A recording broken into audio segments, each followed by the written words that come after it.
This one, however, does something. As you might expect, the game, as usual, doesn't tell you.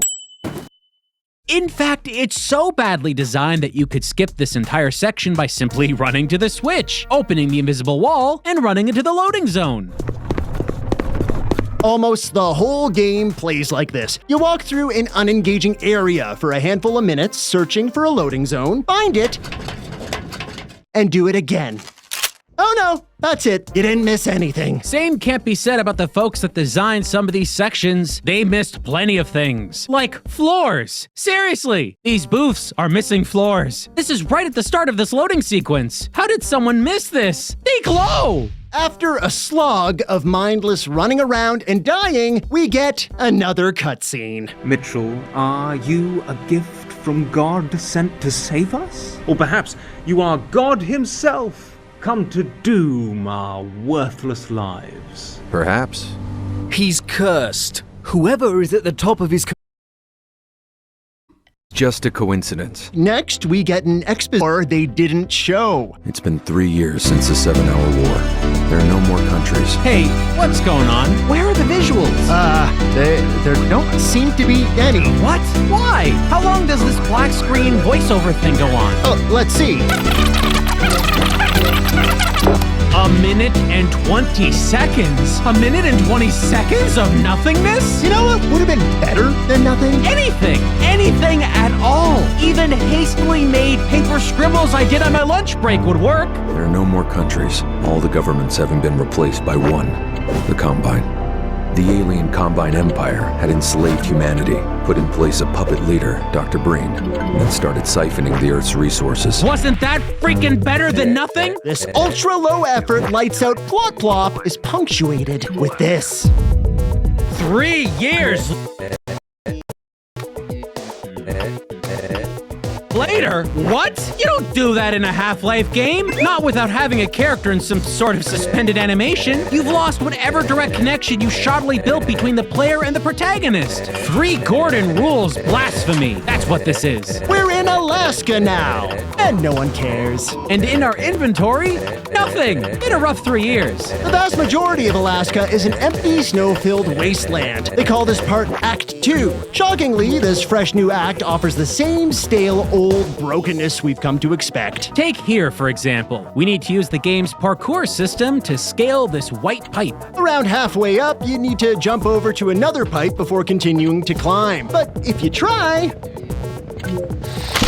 Them some fine parkour you got there. To do this right, climb all the way to the top of the first pipe, then slide back down just slightly, and start climbing again so you can climb further than you could before. I guess the game decides the height of the pipe depending on where you start climbing or something. I don't know, it's broken. This is just how it worked for us. As bad as that was, though, beyond this section, we have quite literally the most rage-inducing section of the game, bar none. Snipers. Hiding inside.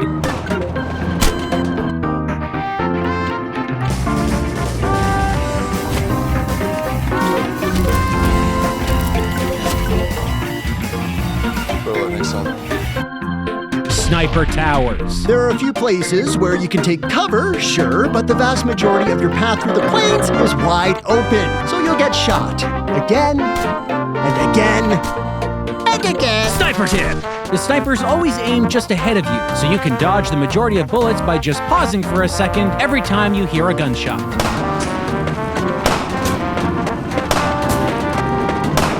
Yeah, this method works until you meet up with a lone sniper on a hill.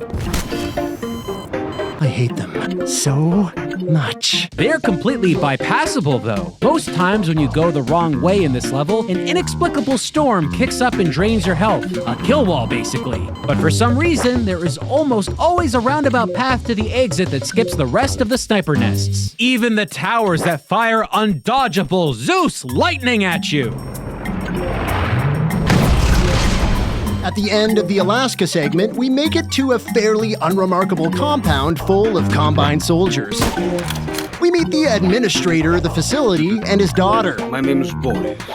I am the administrator of this fine factory. Mitchell learns that this facility is using children to build bombs and materials for the Combine. The Combine raises them as slaves, forcing any child older than the age of 5 to start to work. Ah, so the administrator is evil. He should probably be punished for his misdeeds. I'm gonna burn the whole factory to the ground. No, not quite. Mitchell sees an opportunity. I'm gonna burn the whole factory to the ground and take those kids with me. He needs an army, and there's a whole compound of desperate children here. You will do this for the children. Well, I will, but not for the children. I need an army. So wait, Mitchell doesn't kill the administrator, Look, I don't want to kill you. allows him and his daughter to escape, Get out of here. Take your daughter and leave. and then becomes the leader of a group of child soldiers? I don't think that's disgusting at all. Excuse me. Gordon should have hit Mitchell way harder at the start of this game. So we, as the definite villain of the story, I don't think that's disgusting at all. continue to fight through more bland battles until we reach the end of Act 2. Hey, remember how last time between acts we got a minute-long explanation and that big title card saying 3 years later? Yeah. For Act 3, we jump ahead 17 years. 17 years? 17 years? What even is the point of following a plot anymore when you jump time like a madman in a DeLorean? Oh, the real joy of this is that they don't bother to tell the player that much time has passed until some character brings it up like 5 minutes into the level. God help us. No. God will stay away from this one. We roam around a ship, aimlessly and without direction, trying to activate cutscenes between the crew and whatnot until the spooky G-Man shows up again.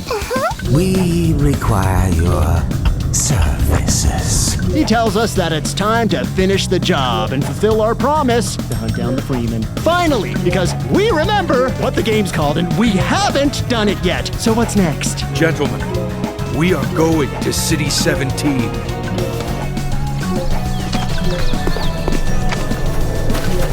This is the wrong way.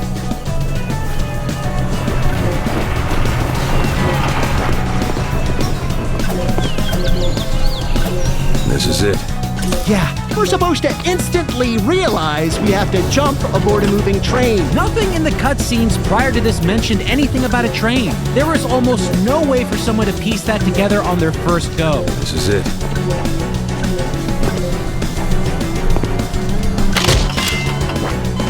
Land the train trip correctly, you're off to City 17. Straight from Half-Life 2. No, literally, it's the exact same level. Hope you played Half-Life 2 to understand half of these references. Folks, up until this point, we've been playing a game that we could charitably call an underbaked homage to Half-Life. But its lack of care and polish becomes even more strikingly evident once we are forced to play through the opening levels of Half-Life 2, only to be gated by invisible walls, bad AI, and general confusion. From this point on, new sections are shoehorned into maps from Half-Life 2. In City 17, things are mostly identical, until you have to wander around aimlessly and find one specific window to progress. The level is large, and the guiding hints are non-existent. Suddenly, after ignoring our character for several minutes, the Combine decide to chase us. Only for us to reach a point where we're swarmed. But don't worry, you're supposed to fail. Mitchell's captured and dragged to the Combine base. He's questioned by the administrator. Wait, if I know my Half-Life lore, that should be Dr. Breen? How did you get in here? Funny you mentioned that. No, the administrator is not Dr. Breen. It's... The administrator from Alaska? I don't think that's disgusting at all. Excuse me. Mitchell offers up a proposal. He and his crew will join forces with the Combine for the express purpose of hunting down Gordon Freeman, who at this point is gallivanting around with physics puzzles and crashing an airboat. The history of winning started with the 65 Gators, losing steam, losing sweat. We've identified the problem. What is the solution? A drink scientifically designed to hydrate better than water, so they could sweat more, win more, and change the game forever. Naturally, we called our stuff Gatorade. From the design studio by Mathis Hall, our administrators offer us special discounts, we make sure to pass those savings on to you. Right now, get the lowest prices of the year on top designer brands like Bernhardt, Pro, and Universal. You'll also get to enjoy complimentary delivery and design services at the Design Studio by Mathis Hall. The administrator is intrigued by this offer. He leaves the room to talk to Dr. Breen, who is apparently just next door where we can't see or hear him. But what's worse is that the game leaves us waiting in an empty room for a literal minute until he comes back. Keep yourself occupied like a room. Great design choice. Thank you for your patience. Eventually, Mitchell's proposal is accepted, and you find Gordon Freeman's whereabouts. Black Mesa East. Finally, we can hunt down the Freeman. We storm the Black Mesa East lab. For those familiar, this appears to be the same raid from Half-Life 2, played from the opposite side. Dr. Freeman escapes to a place called Ravenholm. We continue to give chase. Whoa! The game's plot finally feels like it's going somewhere. But any praise we could have given this title is dashed immediately.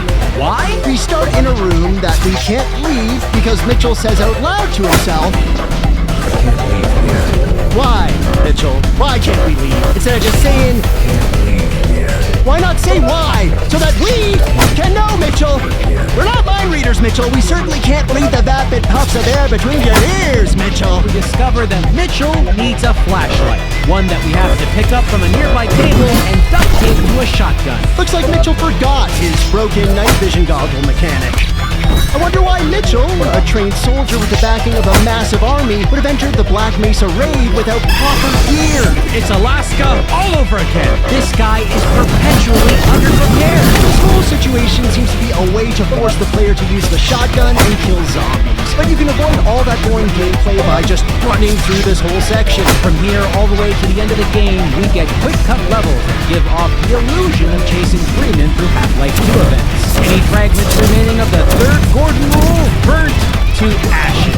None of these levels fit together in any meaningful way. If you never played Half-Life 2, this game would make very little sense to you, because elements of that title are stuffed in here with all the care and quality of Discount Burrito Village. We make our way to what we think might be Highway 17 from Half-Life 2, but we're not really sure. This would be a perfect time for Mitchell to speak up.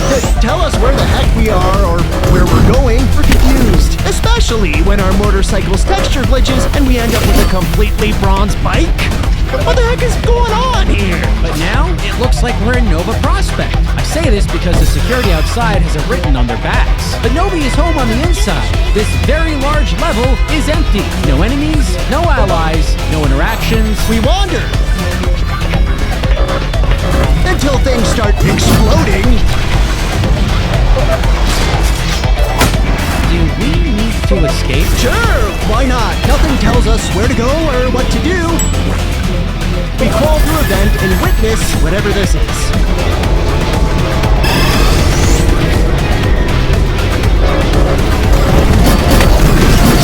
We get tossed away by a river and black out, only to then wake up in a cell. Mitchell looks pretty comfortable. Did we miss something? A woman named Sasha, claiming to be the Alaskan administrator's daughter, has come to break us out. She opens the doors and promises to meet us up ahead. Now we have A mandatory stealth section. Yay. we have zero equipment. If any guard sees us, we get swarmed. Once we sneak past them, we meet up with Sasha again. We catch up, share stilted conversation about good and evil, heroes and villains, and That Half-Life game Adam shoots her in the head. Why?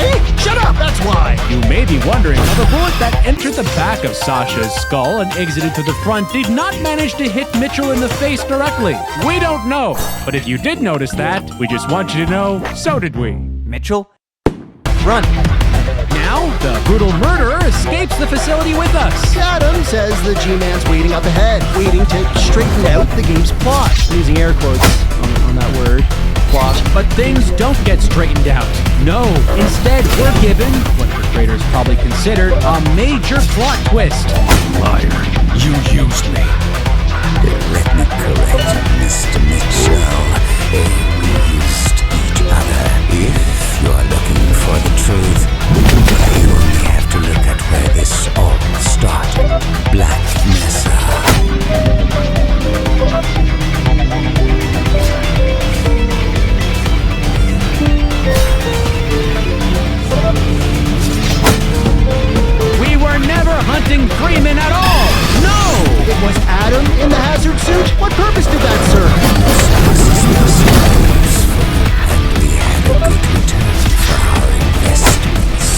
Mitchell's impact been in the world of Half-Life? The closest he got to participating in Half-Life 2 was when he was tossed into a series of its levels that were fairly stapled together. Even then, Gordon Freeman never shows his face. Do you blame him? The game is called Hunt Down the Freeman. It had one job: hunt the guy on the Half-Life box. But this whole game, how can I put it? The game is a lie. The G-Man informs us that we're probably about to die at the hands of the Combine. This leads to the final level, which starts with 15 minutes of mindless gunfire. We arrive at an abandoned tower. The handful of turrets to prepare for an onslaught of endless enemies until the timer ends. Our good friends, the snipers from Alaska, are back. And no, you can't kill them. We try. Set up turrets and fire at anything that moves. It's not all that hard, just tedious. What you want in a final level. At the end, Mitchell returns to his ship where he finds Adam. He kills him. We don't care. Mitchell drops one last Half-Life 2 reference by telling his crew, We're going to Borealis. And since there was no Borealis level to borrow from the official source material, this title comes to a close.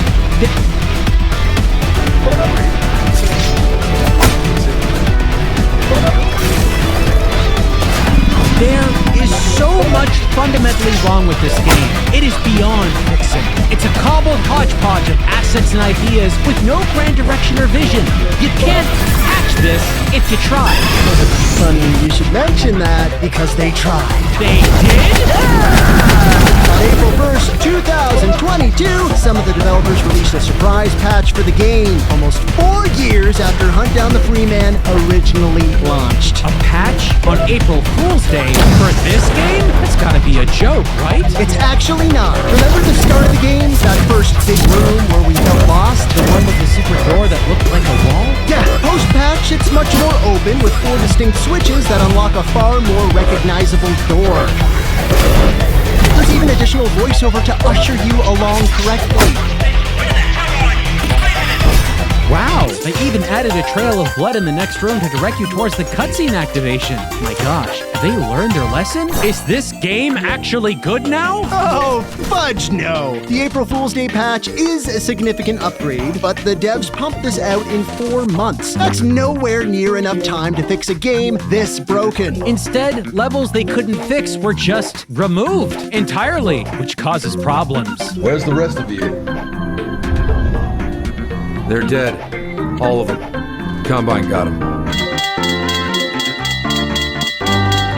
The vast majority of Act 2 in Alaska, all that roaming, the wilderness, the mountains, the snow, the sniper towers, all gone. You can clear Alaska now in just over half an hour. They even added an absurdly long-looking walkway just so you don't get lost. There are some sections with absolutely zero fixes, and most of the game's third act with the cut-and-paste Half-Life 2 levels remains unchanged. They did, however, give us a new final level. Instead of 15 minutes of tower defense boredom, we do the same in 3 speedy minutes after a new climb to the roof section. For some reason, they decided to add new mechanics here that didn't exist previously. You have to use the alt-fire of the Combine weapon to power equipment and move forward. Why bother? This is the end of the game. The final test should be challenging us with the systems we've already learned as we tripped our way through this pile of terrible. It's not even a challenge. Shoot all you want. There's an infinite supply of ammo that continuously reappears. In the end, it feels like padding to distract from the rest of this messy game.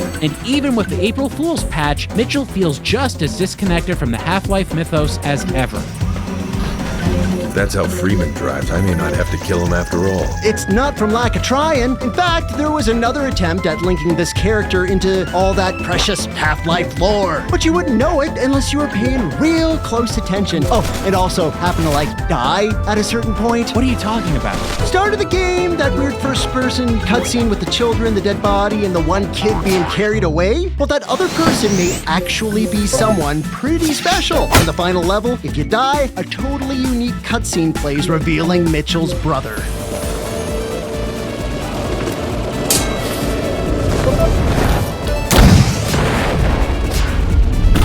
Adrian? Adrian Shepard? The main character from Half-Life Opposing Force? Wait, that means this whole game's goal is to act as a strange sequel side story hybrid to Opposing Force. That's why the training sequences look so similar? Yup, and you wouldn't know it unless you happen to accidentally die at one specific spot where it's really hard to accidentally die.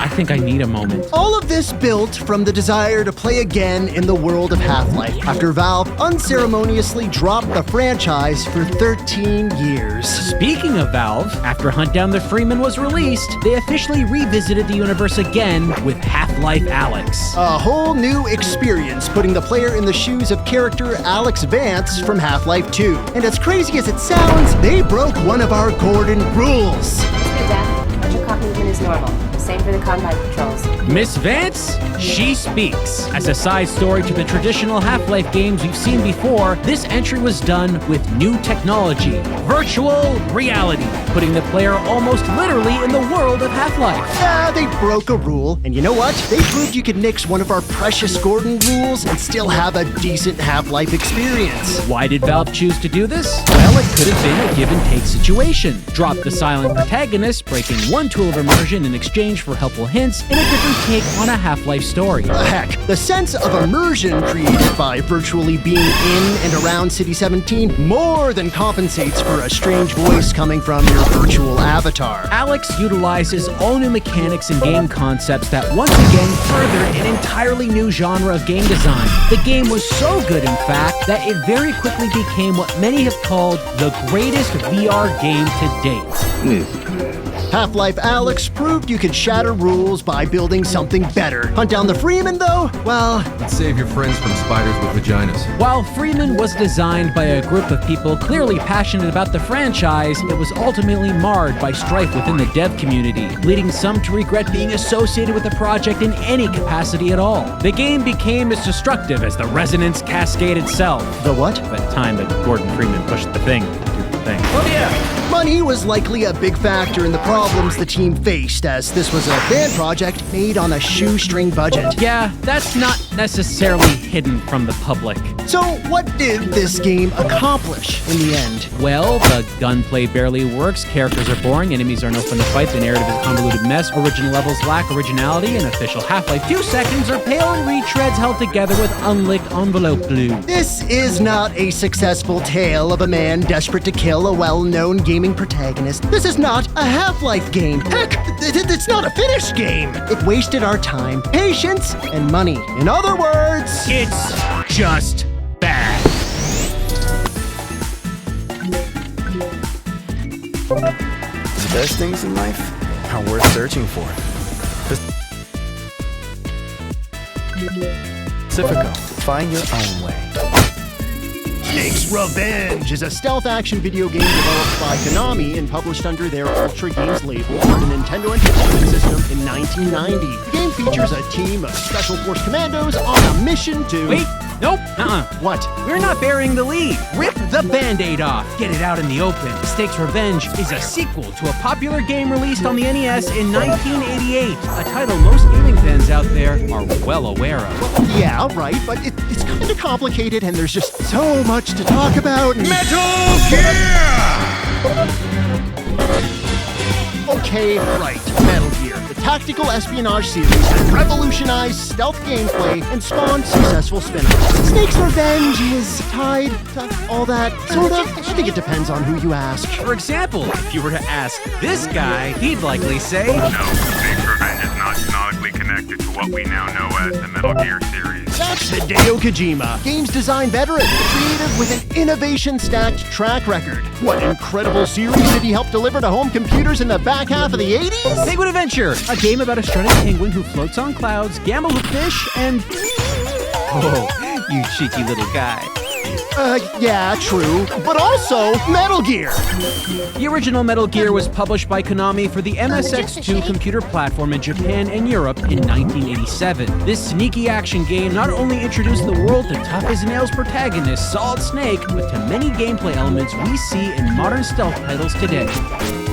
Emphasis on covert, puzzle-like traversal? Check! Unaware foe takedowns? Check! Wearing cardboard and freaking out when you accidentally inch forward and get caught by the enemy? Magic! Metal Gear received high praise upon release and sold very well on the MSX2 platform. The game's success saw a port delivered to home consoles with a Famicom release the same year and a North American NES version in 1988. This port? This is where the Metal Gear Hideo Kojima connection branches in very different directions. And things get weird. The original Metal Gear team did not work on the Famicom and NES port of the game. No, in fact, they never consented to a port being produced at all. The project was pushed to a different team in a different location, making use of the original MSX2 source code. Yikes. Yes, we've always been this bad. Despite making use of that original Metal Gear source code, this port was a different Metal Gear. The team tooling the game for consoles had to dial back elements due to hardware limitations. On top of that, they were told by management at Konami to make the game different from the MSX2 version. That sounds like an insane amount of work. How long did it take? How long did it take? They were given 3 months. You're kidding me. Still very bad. Nope, and good on them, because they delivered. They produced the first official Metal Gear North American players could experience. But with so many constraints on the port, it begs the question, how does it play? Great question. Let's take a look. First things first, right off the bat, the English translation probably could have used another pass. Overall, the game doesn't leave a great first impression. The controls are stiff, and the hitboxes on enemies are really hard to read. The game is largely dependent on staying unseen, attacking incognito at just the right second. Unfortunately, you're gonna find yourself slapping air. A lot. Try to get a little closer and... yeah, that happens all the time. You're either too far away to connect or so close that you put enemies on alert. You gotta rewire your brain to understand the hittable sweet spots in this game. And even when you think you've got it, you probably don't. Hand-to-hand combat isn't the only temperamental system in this port. General hiding ain't so perfect either. Sometimes you'll alert enemies even if you think you're well out of sight. Combination of flawed sneaks and clumsy melee leads to a lot of unnecessary frustration. How about game world gating that makes the player acquire numbered cards to open doors? It doesn't sound so bad, right? Plenty of games use keys. Problem here is that cards need to be equipped. This means jumping back and forth in a slow, clunky menu. Oh, and the doors? Not labeled. You never know what card you need to use on which door. Cumbersome when you have just a couple cards, but when you get more and more that are all utilized continuously throughout the game, every new entryway turns into this. You find a door, you try to open the door. You have the wrong keycard equipped, you bring up the gear menu. Equip new card, you try to open the door. You have the wrong keycard equipped, you bring up the gear menu. Equip new card, you try to open the door. You have the wrong keycard equipped, you bring up the gear menu. Yeah, you'll have more fun playing 52 pickup. So, Metal Gear port in a nutshell? Wonky combat, underbaked stealth, questionable localization, and Snake's most treacherous foe is Metal Hatch with Handle. Right, all that said, is this a terrible game? Well, Hideo Kojima's not a fan. He said the NES version was a pitiful title, developed cheaply and simply by a small team in Tokyo. I came across the game in a bargain bin and tried playing it, but the game design is pretty bad. Strong words. And while we had many irritations playing North America's Metal Gear, we also had a bit of a revelation playing both the NES and MSX2 versions back to back. The original MSX2 Metal Gear? Not perfect either. In fact, it shares some of the same flaws as its weird NES counterpart. Seriously, movement? Pretty darn stiff. Hand-to-hand combat? Imprecise and hard to predict. The stealth system? Rough.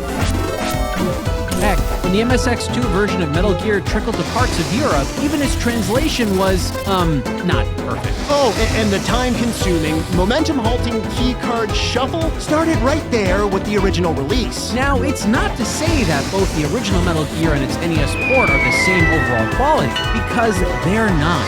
Even with the jank overlap, the MSX2 Metal Gear still looks better and offers a world that, in our opinion, is more thoughtfully designed. The MSX2 release was an ambitious and important title. It solidified stealth genre staples and kicked off an impressive narrative. On launch, it was like nothing else. You can cut it some slack. The NES version? A 3-month underbaked altered port. One that contains the flaws of the original and then adds more. It changes locations, story beats, it has no Metal Gear.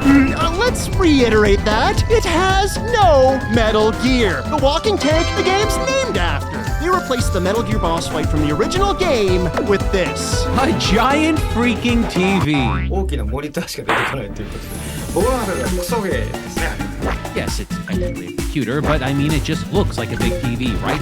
That's just what it looks like. Well, certainly way more visually appealing than a giant bipedal war machine. Anyway, with all those differences in mind, still, the core gameplay of the NES port is faithful to the original. We kinda made it work. The rejig port was reviewed favorably abroad. It also proved to be quite lucrative for Konami. And when a game makes a splash and pulls in a fair chunk of change, it can mean only one thing. Say it with us now. Time for a sequel. Oh boy, great news! Konami must have speed-dialed Metal Gear's original team to apologize about the port and then get the ball rolling on a proper follow-up. A game that could expand ideas sown into Metal Gear's innovative MSX2 release. Konami didn't tell them.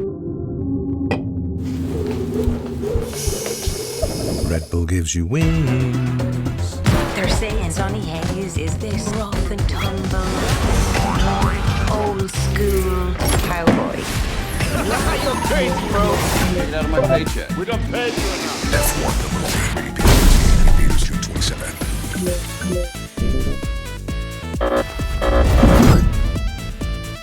What? ファミコンの部署で続編が作られると。当然僕は関与してます。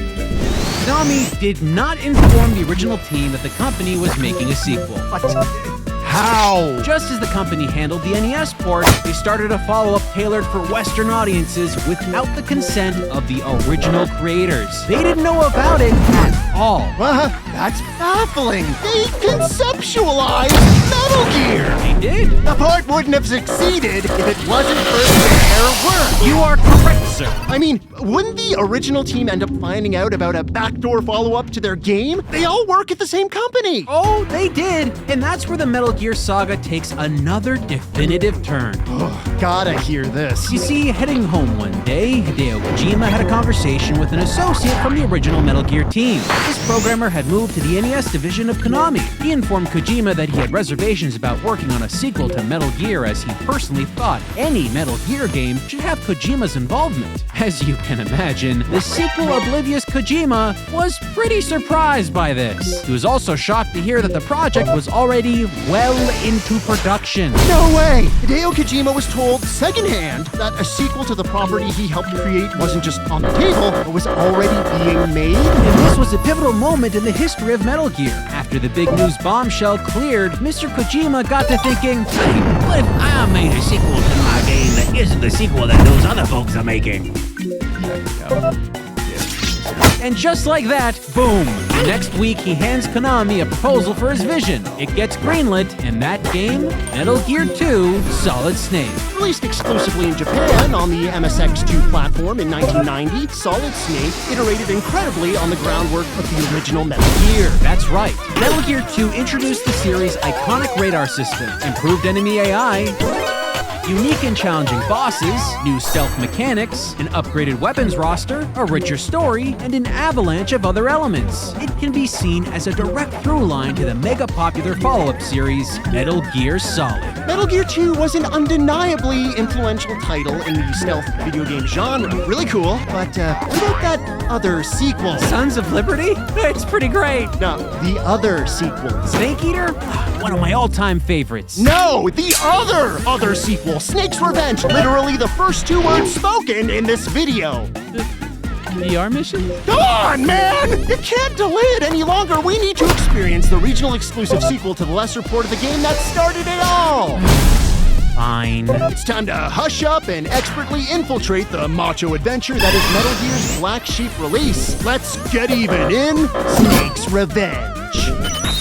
On startup, the game cutscene. In it, he gets something that was severely lacking from the game's North American predecessor. An actual freaking Metal Gear, or its schematics at least. This 226-ton tank is capable of carrying and dispersing nuclear weapons from all angles, which is probably supposed to mean from any terrain or location. It's a deadly weapon that is notoriously difficult to take down. Unless it's replaced with a television. Yes, right. Starting the game, we get a message for Lieutenant Snake. There's a weapon at the enemy's base. Could be, probably not a TV, Metal Gear! Snake's mission? Investigate with his expert team, including infiltration pro John Turner and explosives disposal and weapons expert Nick Meyer. Okay, cool. A couple of questions. Shoot. What the heck is going on? Where's Snake going? Who's the enemy? How do the bad guys have nuclear weapons and possible access to a Metal Gear war machine? Yeah, not a load of details here, huh? Let's look at the game box. Okay, here. It says that the villain from the first game, Vermin Katafi, sought asylum from another bad guy called Hayarola Hakamami after defeat. Hayarola Hakamami? Vermin Katafi? That wasn't the villain from the first game at all. I know, it is. So they wrote the sequel by just writing what they saw on the They box. looked at the box from the first one. It says here that Katafi donated the ultra-chic nuclear attack tank Metal Gear to Kakamami as a thank you gift. Also, a foxy spy named Jennifer helped Snake on his mission. This is so random. It's so dumb. Wait, more in the manual. Looks like Snake and his team are heading to Ishkabibble, capital city of Terristan. Terristan? You can't be serious. Oh, they are. Apparently, they're going there in order to infiltrate Hayarola Kakamani's compound in terrorist sanctuary, Fortress Fanatic. which holds pots brimming with vital information. Pots? Prisoners of terrorism. Oh, right. Pots. Are we done with the exposition, or should I continue molting brain cells? We should probably play the game. Yes. With background play on the YouTube Music app, you can play official tracks and live recordings in the background while you clean up all that mess in the foreground. Get YouTube Music free. Try 1 month free. We should. The mission starts with Snake, John, and Nick separating into what we can only assume are the wilds of Terristan. Here he is, folks. Tactical espionage specialist, Solid Snake. His iconic hunchback. His tiny baby feet. Hey, skipping leg day helps the snakes. Moving on to the next screen, it's dark, but we've got fireworks? I think that's supposed to be a flare. Looking at the game's HUD, we've got Snake's life, some kind of ranking system. Oh, and would you look at that? Snake starts with a gun. How off-brand. Right. Metal Gear titles usually have the hero start in seclusion with few tools. It forces the player to familiarize themselves with a passive approach to deadly scenarios. Strategic sneaking, stealth takedowns, close quarters combat. These skills are naturally ingrained in the player as there's usually no easy way to deal with enemies at the start. Okay, that in mind, let's try to keep the sidearm holstered and stick with our mitts. Hold up, we've got a call. Activate the transceiver. Mr. Helicopter says we need to infiltrate the enemy base. Looks like we need to get information from our co-workers? Co-workers? Really? Are they a specialized military task force or desk jockeys? Never mind, keep moving. Who knows what blood-curdling war machines the enemy has sniffing us out?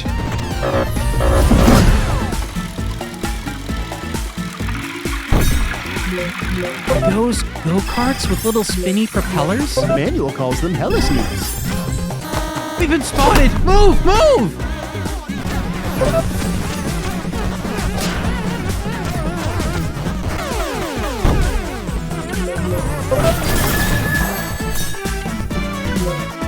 Okay, maybe this won't be a walk in the park. Let's try that again.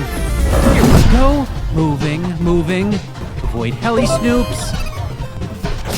Nice! Looks like the coast is clear this time. Another flare. Oh, wait, what? The enemy spawned directly on us. How were we supposed to know he'd be there? The jig's up. Book it. Go, go, go. Give up on passive play. We'll shoot our way out. So much for that. Really? Are they kidding with this? You can't just advance the screen in a stealth game, immediately place an enemy on the player, and then penalize them for getting caught. It's unfair. It's cheap. This doesn't bode well for the rest of Snake's mission. Let's try it again. All right, we'll take the less subtle approach. Maybe we can run through most of this mess. Well done.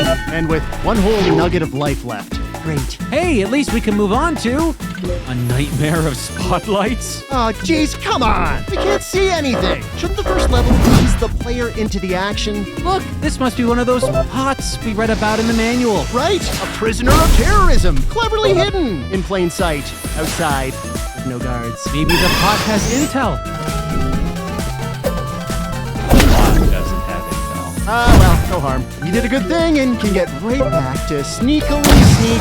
Oh, come on! This is really starting to get on my nerves. As if enemy spawning in your face isn't bad enough, this level's designed so you have no time to react to spotlights. Lucky for us, enemy soldiers are about as smart as a mouthful of packing peanuts. Let's keep moving. Okay, at least here we can try to get out of... Game! No!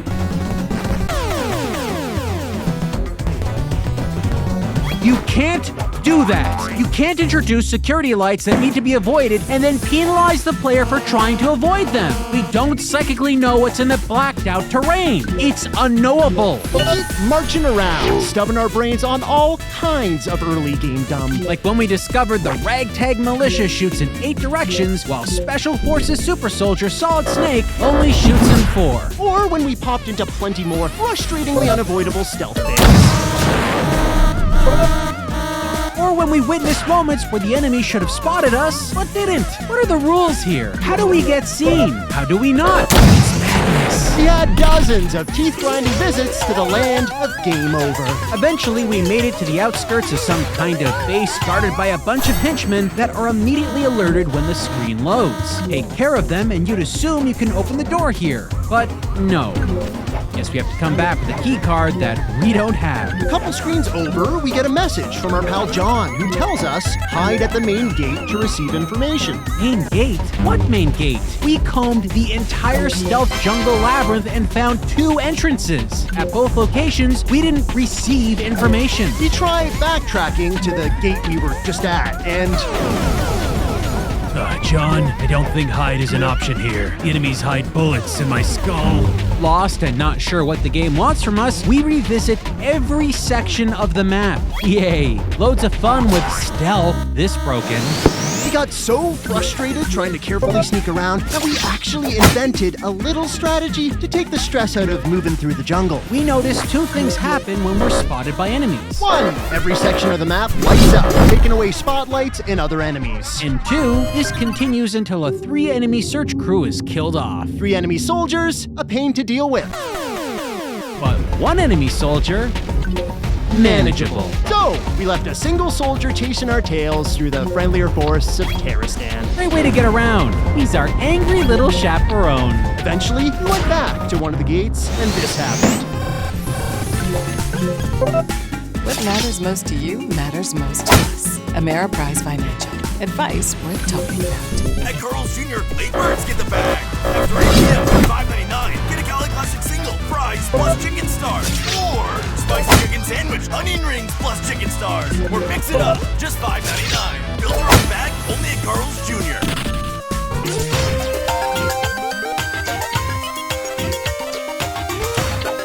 Wait, what? Why didn't the enemy attack us? Why did John call? We came to this freaking location a gazillion times. Let's see here. I think we entered the screen slightly lower than we did every other time. Guess that's what John meant by saying hide at the main gate. Hyper-specific positionally triggered events? I hate this game. John's awesome plan is put into action, which consists of him immediately surrendering and hoping they leave the door open. Masterful plan, John. You get captured and tortured, and I'll sneak through the door they might accidentally leave open. It's outside the box.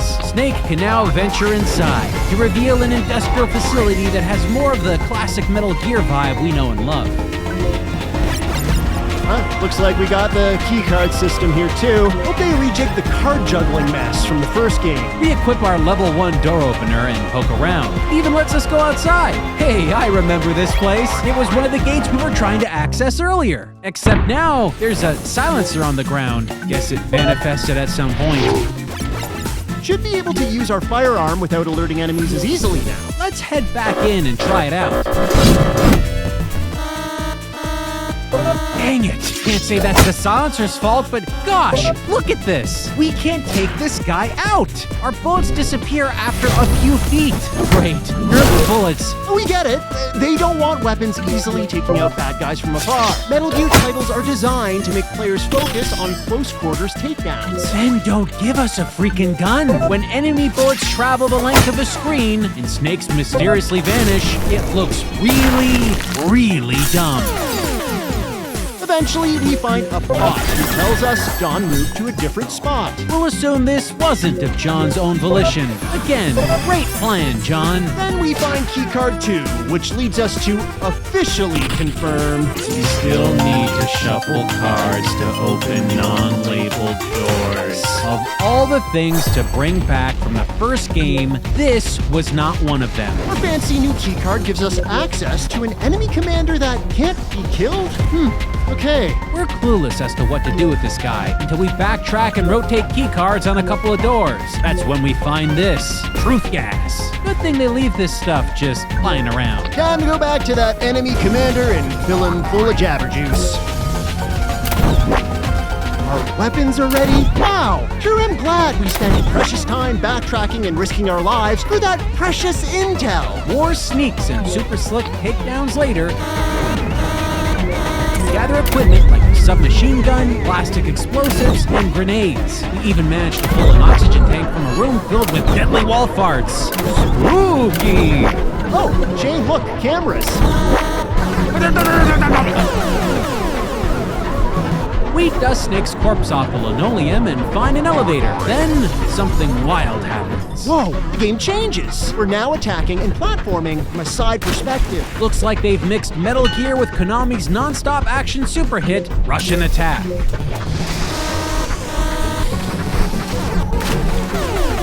I mean, not well. In these sections, you'll do your best to stealthily take out enemies and avoid cameras while using an oxygen tank that's likely designed for a guinea pig. Water breaching the lungs in 5 seconds flat? I can hold my breath longer than that, and I'm not a trained super soldier like Mr. Snake here. Watch!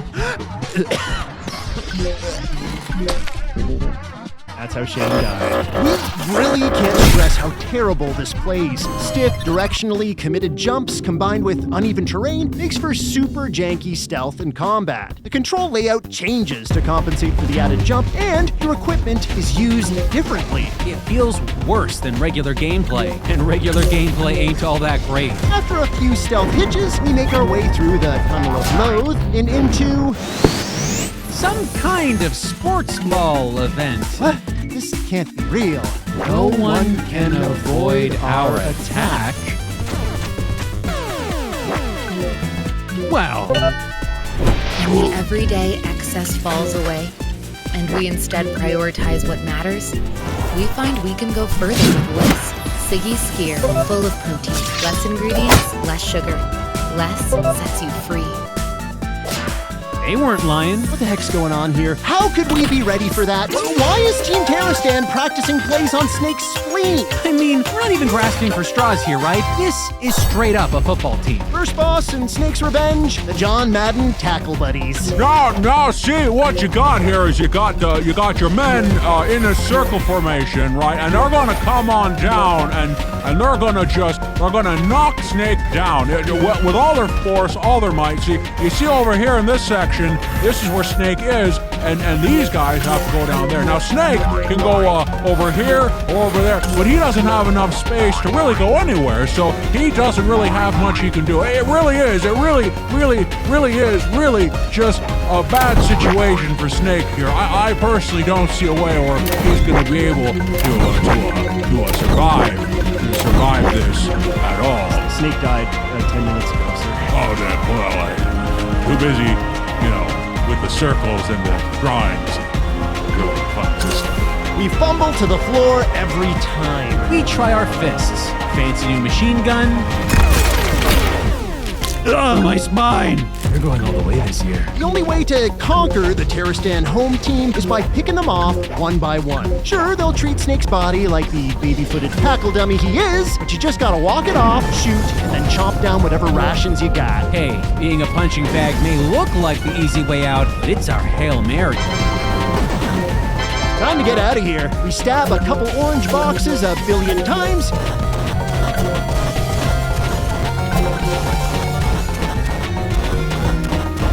And then we're out of the warehouse. And onto some kind of ship dock where we immediately get a call. It's Nick, the team member not having hot poker shoved down his pants. Nick tells us that John is a hostage on the ship. How does he know this? Was John allowed to make a call between pummelings?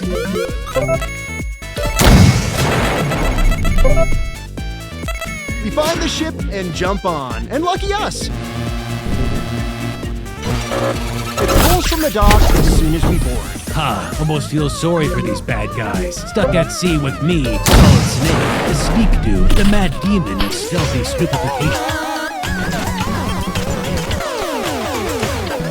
Now, you may have noticed that we're approaching enemies and trying to take them out in very distinct patterns. That's because at this point, we've kind of figured out that enemies are alerted by Snake if he's in their field of vision orthogonally. That is to say, if Snake is directly in front, behind, or to the sides of an enemy and they face him, they get alerted. For example, when we were riddled with bullets a moment ago, we weren't in the soldier's field of vision until our punch pushed Snake into it. That's our bad. Sorry, Snake. No problem, guys. Snake will with you later. Better watch your backs because snakes are on their way. Yes, sir. What? What? Oh, nothing.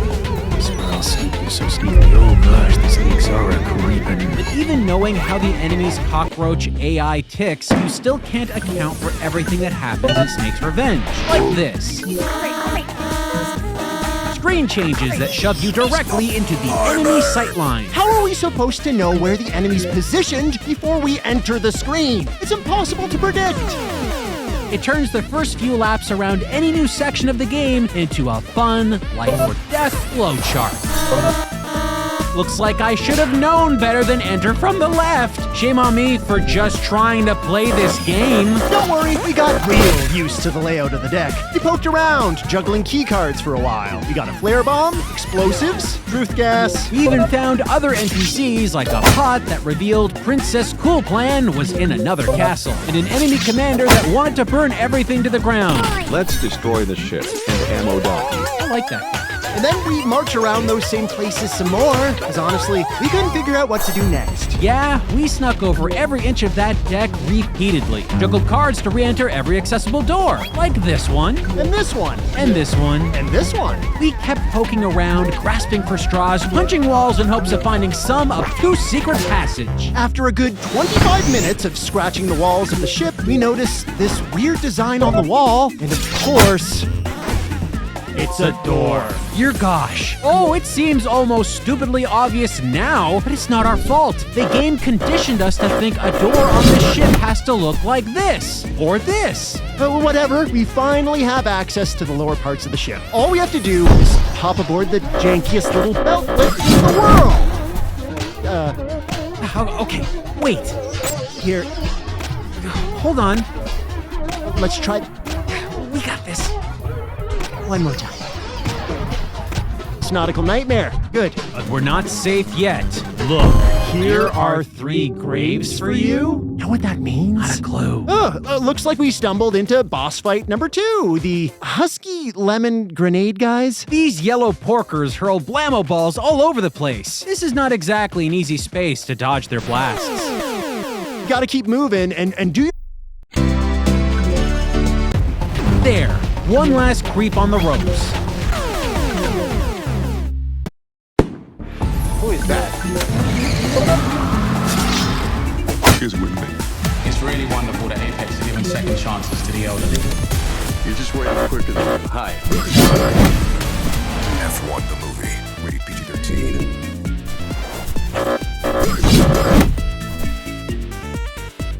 Stuffed pretzel crust from Little Caesars. Just $9.99 for a limited time. Pizza. Can we see that again? We won. I mean, we died, but we won. Wait a second. I think I know what's wrong here. Look at the floor. Holes! Oh, 3 holes. It all makes sense now. What do you mean? No, it doesn't. The bosses chuck grenades from those very spots unscathed. And I'm pretty sure we ran through at least one of those holes earlier without issue. How do the death holes work? Some stupids are best left unstupided. My friend, it's over. We got keycard 3. Yay! Another key card to cycle through on every single door in the game. Our new keycard allows us access to a mine detector. Further below the deck, we find a shipment of what appears to be several mech-like super weapons. Ding, ding, ding, ding, ding!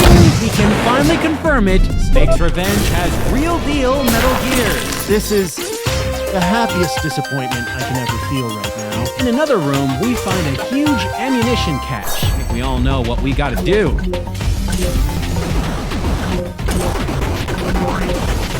Hooray! Our eye in the sky rings and tells us to skedaddle. We gotta go fast. We use our radar for the first and only time in the game to race the clock and rally with our helicopter friend outside. Mission accomplished. Congratulations, Metal Gear is destroyed, but we have confirmed the existence of Metal Gear 2. Now Nick is missing. Contact your person at the enemy's base. Wait, there's more game? No! Old snaky baby booties reporting for duty.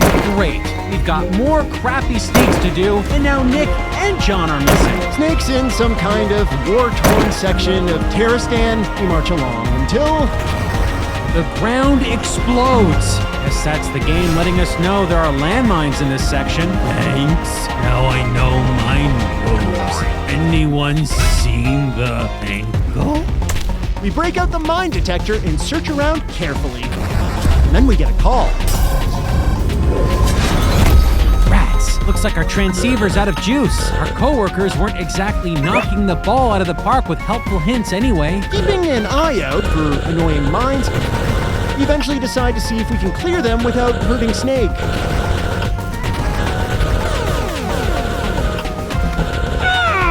The game is taunting us for freaking experimentation. Everyone, Snake found ankle. They sleeps now. Why was some rapid-fire rocket soldier hunched under a pile of sandbags? How long was he smushed under there waiting to be unleashed? You know we'll never get answers. When we continue, we find a battery. Looks like we can get our transceiver back up and running. Let's see what that call from earlier is about. The secret entrance must be somewhere on the grounds. Secret entrance? Let's explore the area some more. Found some remote-controlled missiles. Found another bot. He tells us Nick says to be careful of John. What's that supposed to mean? We keep searching the different doors in the area. We find more ammo, more equipment, but no sign of that secret entrance Flyboy was going on about. The secret entrance must be somewhere on the grounds. Yeah, we looked, buddy. No doing. Wait, on the grounds? You don't think he means undergrounds? Guess we have to blow up every sandbag in the zone until we find an entrance. Great! Looks like there's a rocket soldier parked under every single one of these things. And look, the rockets are heat seekers. Also, the enemy seems to have invented a handheld launcher that fires projectiles almost as fast as Snake can fire a handgun. Impressive. Screw this. Time to fight fire with fire and use our remote-controlled rockets one at a time. Loads of fun. It isn't until we've almost given up hope that we can blow the last sandbags, take out the soldier, and find the secret entrance. Oh yeah! Oh no. Not another one of those terrible controlling 2D sections! We gotta head underwater and pray our full oxygen tank takes us to the other side. Wait, the underwater tunnel is gated? For oxygen? No! How are we supposed to get past this thing? I don't think we've ever played a game so passionately set on preventing the player from continuing the game at every turn. It's gotta be done on purpose, right? How do we take out the grate and get the snakester to the other side? Plastic explosives! Too easy? Well, here's another grate you have to hesitate at while you wait for it to disintegrate. Neat. Even when you make it through, there's still more of that crappy controlling 2D gauntlet gameplay to rigidly hop and shoot through. Finally! Hello everyone and welcome back to my YouTube channel. In today's video, I'm going to be having AI choose my makeup. I know what you're thinking, how on earth do you do that? Well, I'll tell you. In partnership with Microsoft, I'm going to be having the app Copilot choose my makeup. I'm going to be sending Copilot a picture of my bare face and asking it to create a makeup look based on my features and what it recommends and what I follow along. So I'm going to start by taking a picture of my face and sending it into Copilot. It looks like a little picture, a little sunburn, I don't know how to not make that dark face when I take photos. I don't know. Just always do it. Okay. Send that, and then I look so busted in that photo. Oh my gosh, I'm so funny. With your glam journey, any new techniques or looks you've been experimenting with? Yeah, actually, I was about to ask you. So, your opinion on, based on the photo I sent you, what should I do to create like a glam makeup look that is like meant for my face and, you know, just like makes the most sense? What do you think, Copilot? For a glam look tailored to your face, focus on radiant skin, bold eyes, and a polished finish. Start with a luminous foundation and concealer to even out your skin tone. Highlight and contour to accentuate your cheekbones. For the eyes, go for dramatic lashes and a shimmering eyeshadow to make your eyes pop. Finish with a bold lip color that complements your skin tone. What do you think? I really love that. I'm gonna send you some options of what foundations I have. Could you give me a response on what you think would be best for my skin type? I have dry skin. Absolutely. Send them over and I'll help you pick the best one for your dry skin to keep it looking flawless and radiant. Thank you. Okay, let's take a photo. I'm gonna show you guys. These are the foundation options I'm gonna send. Finally, we're out. Oh, hey, another canister of oxygen. Would have been very helpful 10 minutes ago. He burst back into daylight and immediately get a call. It's John. He's been captured, but he set up a transmitter on some train. Yeah, don't worry, buddy. We're on our way. Wait, didn't that rescued prisoner warn us about John earlier? Oh, come on. It's John. You know, John. Look at him. A little scamp, but you just want to nuzzle that hair. I think we should be cautious. Yeah, sure. Oh boy, trains. John was just talking about a train. How convenient. Right, that's what we're saying. It's a little Hold on, I'm getting another call. Ooh, maybe it's John. Let's see here. There is no trap on the train. You can't be serious. No trap? Thanks, John. It's great that he's always looking out for us like that, telling us places with no traffic. Hey, I don't think John's seen this one. We've got pattern-based stabbing floors jutting in and out of existence. Easy to traverse, even when you think you've got the pattern memorized. We run forward to the next car. Almost immediately, there's another ring to our transceiver. Take a wild guess who's on the other end. John? Oh, it's John. I'm in the third car. There are no enemies here. Thank gosh, I don't want to deal with enemies. On my way, buddy. Before we make it to John, we find ourselves in a mini boss encounter. The enemy makes use of claymore mines. They fire off chunks of wide-range shrapnel that is a nuisance to avoid. Luckily, we have a machine gun and plenty of health. It's not a long battle. Moving along, we find another room with an ammo crate at the far end. We swagger on over to grab the goods we don't have a fraction of a second before. Guys, call me crazy, but I'm starting to think John is not being fully upfront about the safety of his train. Whoa, you think? We carefully work our way through more cars. Despite being on edge, it's almost impossible to avoid traps in this section. They happen incredibly quickly. Luckily, we learn from our deaths. We find a new keycard to expand our annoying door opening routine. We also find an X-ray camera. In time, we finally get to the person that got us aboard this chugging metal death machine in the first place. Johnny John, J-Cakes, Juicy Juice, how you doing?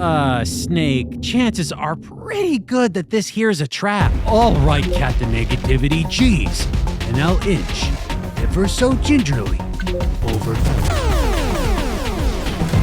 John's totally off my Christmas card list. That's not John. In fact, it's a spy, another of the game's deadly bosses. He deploys more shrapnel-dispersing mines and is capable of absorbing a ton of damage. Between dodging explosive attacks and doing our best not to fall into that big black void, we died plenty of times here. We were eventually able to take him out with more than a few well-placed missiles. And when the dust cleared, something was left behind. Powered armor? Oh, John, I'll keep your red robot arm thingy close to me always. Feels like only yesterday you were saying, I am not John Turner, I am a spy. It was pretty great like that. The train comes to a stop, and we're out. Running through more shredded streets, we use our X-ray camera to find weak walls, our powered armor to shift rubble, and plastic explosives to make holes. That is, when we're not spinning a Rolodex of key cards in every single door. Or so that we can walk forward freely in another side-scrolling section. How silly of us. In fact, when Snake crouches in this part of the game, his shoe color changes from black to ruby red. If he could only click his heels together and wish to be in a better game. Stop scoping my baby feet. Later, we meet two soldiers, who are probably the worst security guards. You see anyone? Oh, okay, good. You see anyone? Okay, good. And it's back outside where we get a call from Jennifer. She tells us to meet up with her at the main base. You remember Jennifer, right? The foxy spy that's supposed to help Snake? Actually, I think there was more about Jennifer in the manual. The rumor has it that she's the younger sister of Ginger from Gilligan's Island. I think Kojima knows Metal Gear's linked to a 60s sitcom with a bamboo Geiger counter. I think if he was involved in any way, he'd at least put Snake and John's character portraits over the correct descriptions. Back in the game, we come across another wild boss encounter. Enormous munitions jet by Snake over and over. What the heck's firing at us? That's when we make two epic discoveries. One, there's a massive tank gunning us down in the next screen over. Two, the bridge hasn't been seen. You think that's stupid? We don't know our next attack. We decide to cut the crap and run right into the action. And die just as the next screen pops up. I don't care what anyone says, there is no way to prepare for something like this. The only way it feels like you can beat this thing is by placing landmines in spaces it may roll into. Because you can never guess where the tank is located off screen, get Snake smeared into brickwork in the process. Plant a double-digit barrage of mines just right while avoiding the unreadable tank's off-screen movements, and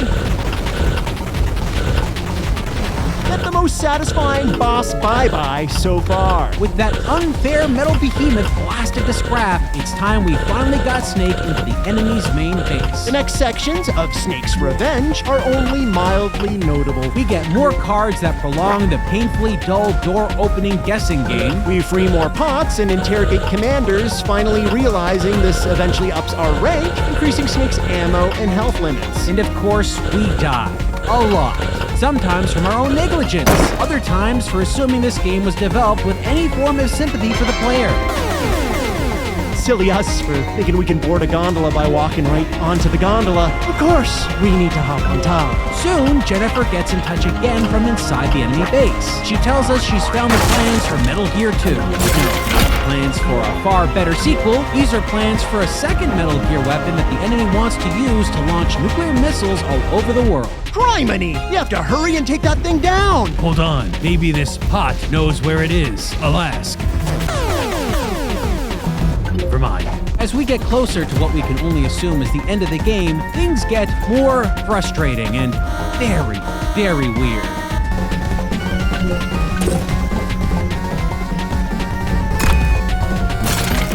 Excuse me, bad guys. I think your henchmen are broken. We soon learn that the leader of this evil organization's only weakness is the soles of his feet. Whoa. I think I get this guy. We also enter an area where naked statues smile smugly and launch heat-seeking rockets before looking down at themselves. Look, we told you things will get weird. A little further, and we get another message from Nick that reads, Lieutenant, it was careless of me. What? What happened to Nick? Was he hurt? Was he just having a hard time remembering what he was careless about? You don't have to wonder too long because we run into Nick quickly, and our buddy, he's not looking so hot. What are you talking about? Nick's fine. Look, he's happy to see me. He's pumping his upper back butt with excitement. We grab another key card and Nick tells us we have discovered that Jennifer is a spy. This, we're pretty sure, is supposed to read, they have discovered Jennifer's a spy because Jennifer isn't a turncoat. She was caught spying for us and is now held hostage by the enemy. Anyway, Nick goes on to inform us that a life support system is in Big Boss's room and that he needs to be let out of the room in order to be destroyed. Okay, so that's how we destroy Wait, what? Big Boss? That's what it says. What happened to the characters we read about on the box and in the manual? Katafi, Takamami, aren't they the villains? This is the first time we've heard anything about Big Boss being anywhere near this game. Big Boss was the twist main villain of the original MSX2 and NES versions of Metal Gear. Looks like we're hit with another Big Boss twist in Snake's Revenge. Wait, but the villain can't be Big Boss. Snake needs to take out Colonel Katafi. Look, it says so on the back of the box. The two best friends took the brunt of his frenzy and lost their fight to live. Lost their fight to live? Man. Snake needs to avenge them. It's why the game's called Snake's Revenge. Yeah, about that? Katafi, Cockamamie, heck, most of the lore on the back of the box or in the manual, it's never brought up in the game. Seems that Snake is never actually out to get revenge in Snake's Revenge. Perfect. The only person that seems to want to settle a score is Big Boss, I guess. Probably still believe we broke his fancy TV in the first game. Well then, I say we bring the fight to him. In order to get to Big Boss, we have to go through a bunch of rooms, all of which have multiple doors. You know what that means?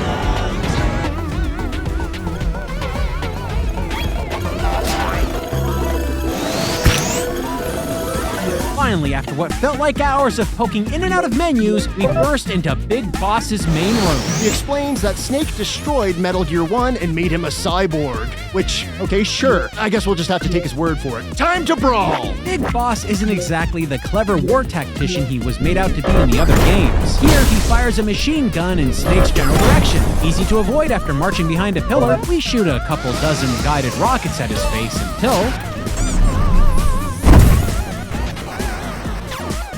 he turns into Robocop? Holy crap! Criminally untelegraphed twists keep a-coming! Big Boss is now taller and sassier than ever. He laughs at us and tells us he has no weak point we can penetrate. Hold on. Weak point? Penetrate? Weak point? Penetrate? Penetrate. Hey, didn't we just hear something about a weak point? Oh right, these Tootsies. You know, canonically, I'm this guy's clone, so all the weird foot stuff in this game is actually making a lot of sense right now. Remembering what we were told about the life support system in his room, we pulled Big Boss out of there. Then it's simply a matter of laying out a few landmines under that Achilles heel of his, and... Robo-Boss is no more. But wait, there's no time to celebrate. Metal Gear 2 immediately becomes operable, and we're hit with a countdown timer. It's up to us to stop this death machine from raining nukes all over the world. We find a tied-up Jennifer near Big Boss's final room. She points us to Metal Gear's secret location. There, we once again need to use guided missiles to take the thing out. Looking at this, you wouldn't think it'd actually be that hard to do, but guiding the missiles through correctly and hitting the front of the mech is a serious pain to accomplish. You have to time every missile's movement ever so precisely. We lost a lot of missiles trying to take this thing out, but eventually we cracked the giant robotic walnut wide open. Hooray! I killed war. With Snake having completed his mission, the UN declared World Peace Day. Unfortunately, Nick and John didn't make it out of this mission in one piece. That That's too bad. But you know what? I'm not sure we made it out in one piece either. I get what you mean. A single Snake's Revenge playthrough really takes its toll. A stealth game this broken gnaws at your very core. There's just so many problems. Terrible stealth, Splintered story, unknowable screen transitions, archaic keycard system, mega cheap boss fights, no chance death traps, awful 2D sections, and on and on and on. It's even worse when you consider this. Metal Gear 2 Solid Snake was released within a few months of Snake's Revenge. That's 2 sequels to the first Metal Gear launching practically in tandem. Yeah, and seeing what was accomplished in Solid Snake compared to what was delivered in Snake's Revenge is mind-boggling. The MSX2 sequel fixed off-screen enemy placement issues with a radar system that added tactical depth to gameplay. Enemy AI was enhanced beyond seeing in straight lines. We could lock on to Snake and hunt him down, creating nail-bitingly thrilling stealth moments. Snake was given new moves like brawling and knocking on surfaces, adding nuanced enemy distraction and world traversal. There were quality of life improvements like an easier to navigate communication system and simplified access to items. And look at this, they consolidated key cards. Golly gosh, you didn't need to test a gazillion key cards on every freaking door. We're just scratching the surface here, people. There's an honest-to-goodness, compelling story, great fourth wall-breaking moments, and constant clever twists to gameplay that keep the experience feeling fresh even all these years later. It is a fundamental mega leap in quality over its predecessor. Look, the MSX2 and NES were 2 very different platforms. Each had strengths and limitations that would inevitably shape a different sequel to Metal Gear. And what we got in Snake's Revenge didn't try to build on ideas from the NES Metal Gear release. It regurgitated many of its mistakes and took a big, sloppy step backwards in terms of story, gameplay, and fun. But don't forget, without its existence, Kojima might not have been inspired to pitch another entry of Metal Gear, spawning a continuation that built into one of the most beloved video game series of all time. Oh yeah, it totally did that. This game, Snake's Revenge, put us through the pain. It's time for us to get vengeance. It's time for us to drop the controller, walk away, and alert the world. Snake's Revenge? It's just bad.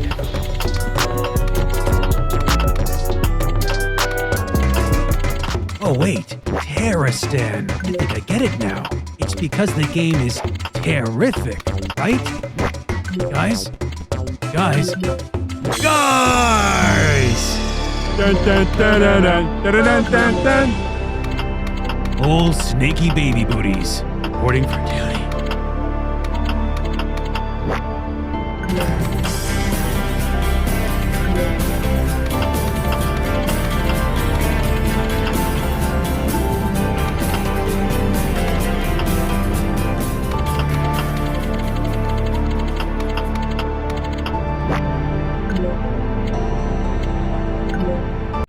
They're saying Sonny Hayes is this rough and tumble, old school. Fix the Adventure is a video game developed by Affect. It saw a North American release exclusive to the original PlayStation in 2003. 2003? Whoa! Wasn't the PlayStation 1 a bit long in tooth? I mean, the PlayStation 2 had already been out for what? Over 2 years at that point? You're right. And though the game saw a 2000 release in Japan, its late North American debut made Fix the Adventure one of the last 3D platformers to grace the PS1. A 3D platformer? So Fix not only had a late check-in with the console, but to an entire genre brimming with finely crafted games? We're talking Crash Bandicoot, Spyro the Dragon, Ape Escape, Jumping Flash, Croc? Sure, why not? Players were already steeped in tons of collectathon experiences. With so many great platformers already released to the system, we'll assume that the game's publisher saw something special in Fix the Adventure, something that begged to be shared with a wider audience. And we wish we could confirm that, or that we could say anything else about the game's creation, but actually, as of this recording, we can find next to nothing about this title's development or release. Ooh, mysterious. All the more reason to get right into it. What do we got? Well, looking at the cover, I can guess this critter is probably Fix. What I can't begin to imagine is what kind of creature he is supposed to be. Is it a cat? A fox? Some back alley science experiment with arcade sticks gouged in its skull? Don't worry. I think it's safe safe to say that if our pal Fix here has traditional eyeballs, there's not much going on in the old gray matter department anyway. They call me Fix. I'm so very broken. Yikes! The back of the case describes the game as a magnetically charged adventure, an action-adventure game for the whole family. Magnet fun for family? That doesn't get your pulse tingling. I don't know what does. Sounds like we're amped to positively charge the attract mode and venture north with Fix the Adventure. Puns are fun. The game opens with a dramatic CG cutscene in which we're given a conflicting game title. Cool! For those wondering, Fix in the Magnetic World was the English title on the Japanese release. We see a large purple ball inside some weird hovering Mount Olympus-like structure. Bakyu! Lightning strikes, nudging the orb off its pedestal. It swoops down through the clouds at Mach speed. Cut to Fix, our hero, who's doing what we'd all rather be doing right now, lying dead under a tree. Oh, wait, no. He's just sleeping. You know what's not sleeping? A metric ton of purple pain tearing through the atmosphere. Fix wakes up. Twice? And bam! He accidentally inhales the purple meteor that was, only moments ago, violently rocketing down from above. Wait, wasn't the orb the size of a bowling ball a second ago? Shh, don't get hung up on the details. If they were going for accuracy, that orb's descent would have ended differently. Right, well, Fix seems uninjured and fine with these bizarre events, but the orb he swallowed is having an effect on the world around him. A bunch of soda cans zap to life and make a beeline for him. Look, it's Fix! Absolutely smothered in garbage.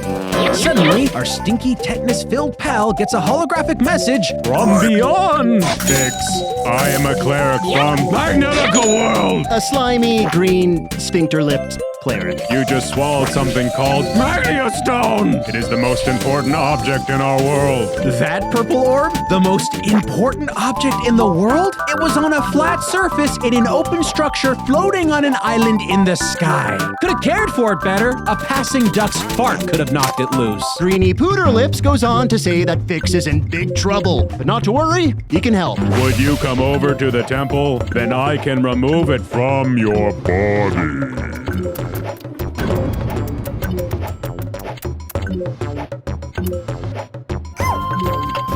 Right, our hero, the magnetized wad of soiled bubblegum, is raring to go. And so are we. Hurry in and shop Mathis Home today during the Monumental Savings event for deals in every department. Get huge discounts on hundreds of sofas in all the latest styles. Come see the latest looks in bedrooms, like this rustic panel. Ninja Breadman is a platforming adventure game released in the mid-2000s for the Nintendo Wii. Let's cut to the chase. It's just bad. But how bad is it? How bad? Scrape the wretched bottom of the Wii shovelware barrel and then launch yourself, 3 times deeper. Because this isn't just any ordinary game. This is merely a single layer in a story that's a Russian nesting doll of ineptitude, failure, and bizarre surprises. And it all starts with the company behind the cookie-cutter hero himself, developer and publisher, Data Design Interactive, otherwise known as DDI. They got their start producing games for the popular ZX Spectrum and Commodore 64 computer platforms under the name Data Design Systems before growing and relabeling to Data Design Interactive in the 90s. As the company expanded, they developed and published a slew of games for several big-name brands like Tonka, Nickelodeon, and Lego. Despite their work often getting mixed critical reception, they produced some memorable titles that had very positive feedback from the gaming community. But heading into the 2000s, owner and president of Data Design Interactive, Stuart Green, wanted to shift the company's product direction, opting to focus on creating budget titles for consumers. And this is where things get interesting. Fast forward to 2005, when developer Metro 3D entered bankruptcy proceedings. Shareholders sold off the company's European division to Stuart Green, who incorporated the unit into DDI under the name Metro 3D Europe. Green set this newly acquired team on his affordable games initiative for the European market. And then things got busy. Like, very, very busy. DDI, along with its newly acquired team, released a double-digit blast of budget titles exclusive to Europe in just 1 year. These were released to the PlayStation 2 and PC and covered a small sampling of genres. Like Nightmare Hamster Race and Also, Nightmare Hamster Race. Best of all, the wave of games was produced so efficiently that they could be priced at the equivalent of just under $20. What could possibly go wrong? Tons, apparently, because when these titles got into the hands of customers and critics alike, the reception was universally, well, not good. Turns out audiences were expecting more from Barry Hatter, the Sorcerer's Broomstick. Oh, sorry, did I say Barry Hatter? I meant Billy the Wizard Rocket Broomstick Racing. We swear this isn't a cash grab. DDI quickly gained a reputation for rapidly releasing shallow, buggy, and repetitious experiences that could be completed in minutes. Now, one would think that a developer being stamped awful, ignoring loud criticisms, and continuing to aggressively release trash games would have led to the company's quick collapse. But here's the thing, it didn't. In fact, Data Design Interactive would go on to sell multiple millions of units of its titles in the next few years alone. And why exactly? We would like to play. That's right. Late 2006 saw the launch of the Nintendo Wii, the motion-controlled phenomenon that quickly garnered attention beyond the core gaming demographic. It was for the whole family. The controls were intuitive, and it was bundled with a compilation of games so universal that even Grandma and Grandpa could play. The Wii sold nearly 25 million units in its first 2 fiscal years alone.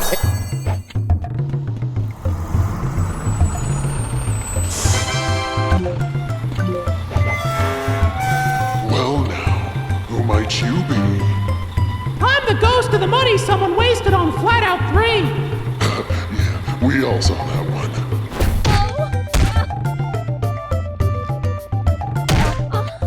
Excuse me, where does this bus go exactly? This bus? Why, it ferries every specter of wasted money on awful racing games to their ultimate destination. Bottom bin, the Great Shrug, the place between live service and Rainbow. Get in.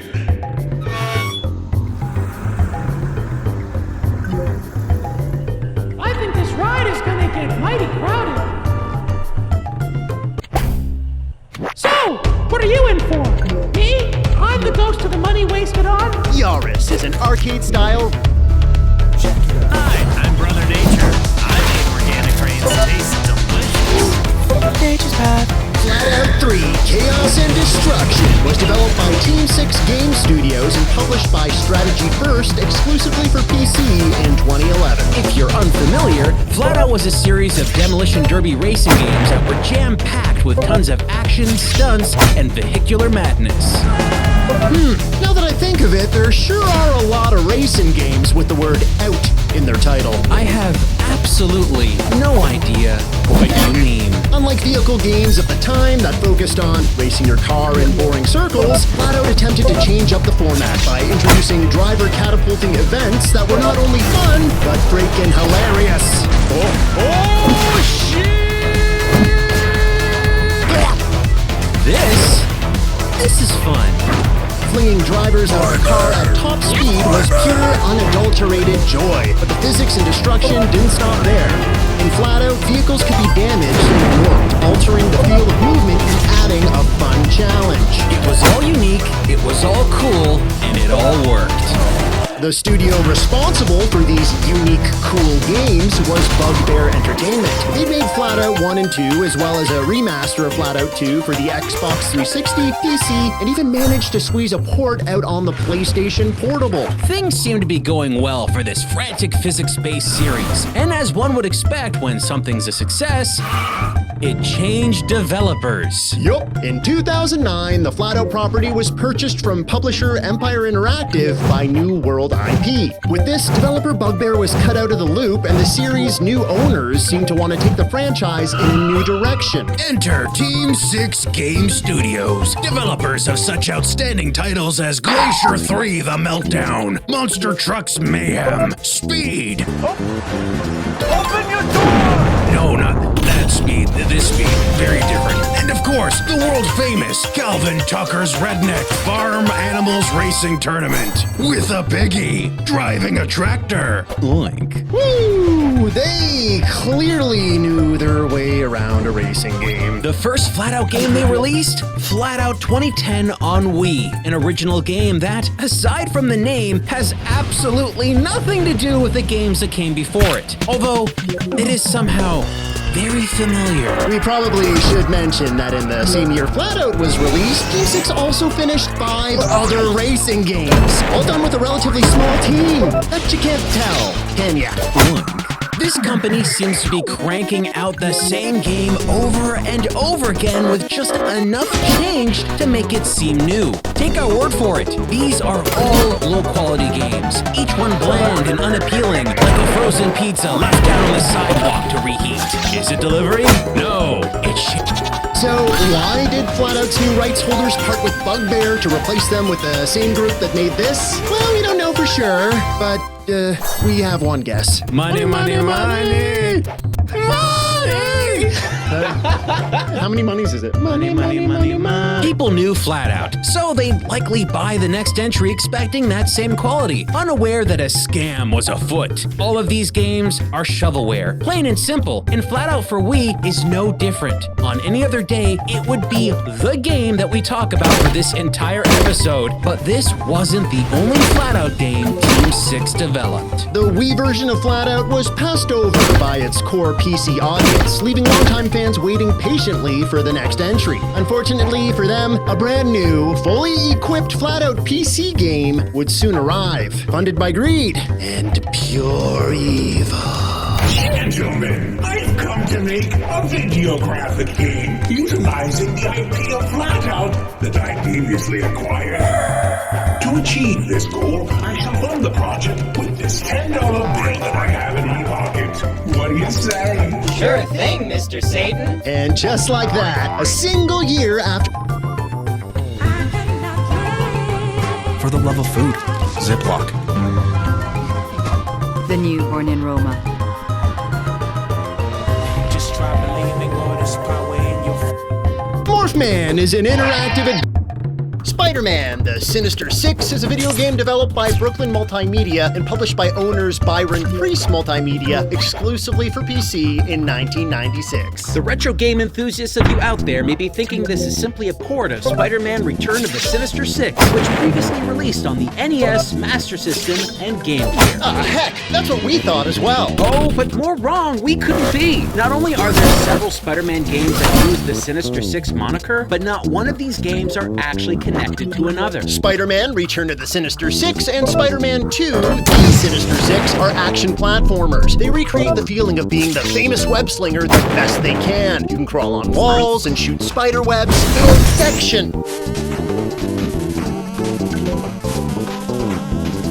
At least in spirit. This PC game, though, woo, it's something totally different. Why? Well, this officially licensed Spider-Man game is produced by a company with, how can we put this, a unique software track record. 1994 Seinfeld screensaver and planner for Windows 3.1. 1995 Baywatch companion with screensaver for Windows 95. These, don't really sound like, video games. That's because they're not. What they were, though, was a company expanding into the ever-evolving CD-ROM market. You see, Byron Priest Multimedia was a company experimenting with different forms of entertainment, and they decided to create a division to jump headfirst into the video game development marketplace. Each one of their titles attempted to utilize the burgeoning CD-ROM format to create high-quality images, amazing soundscapes, and of course, state-of-the-art full-motion video. It's the wave of the future!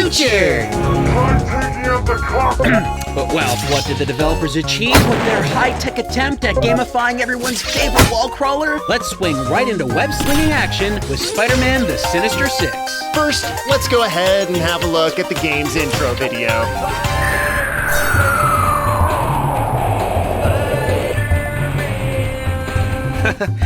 This is funny. Can we hear that music again?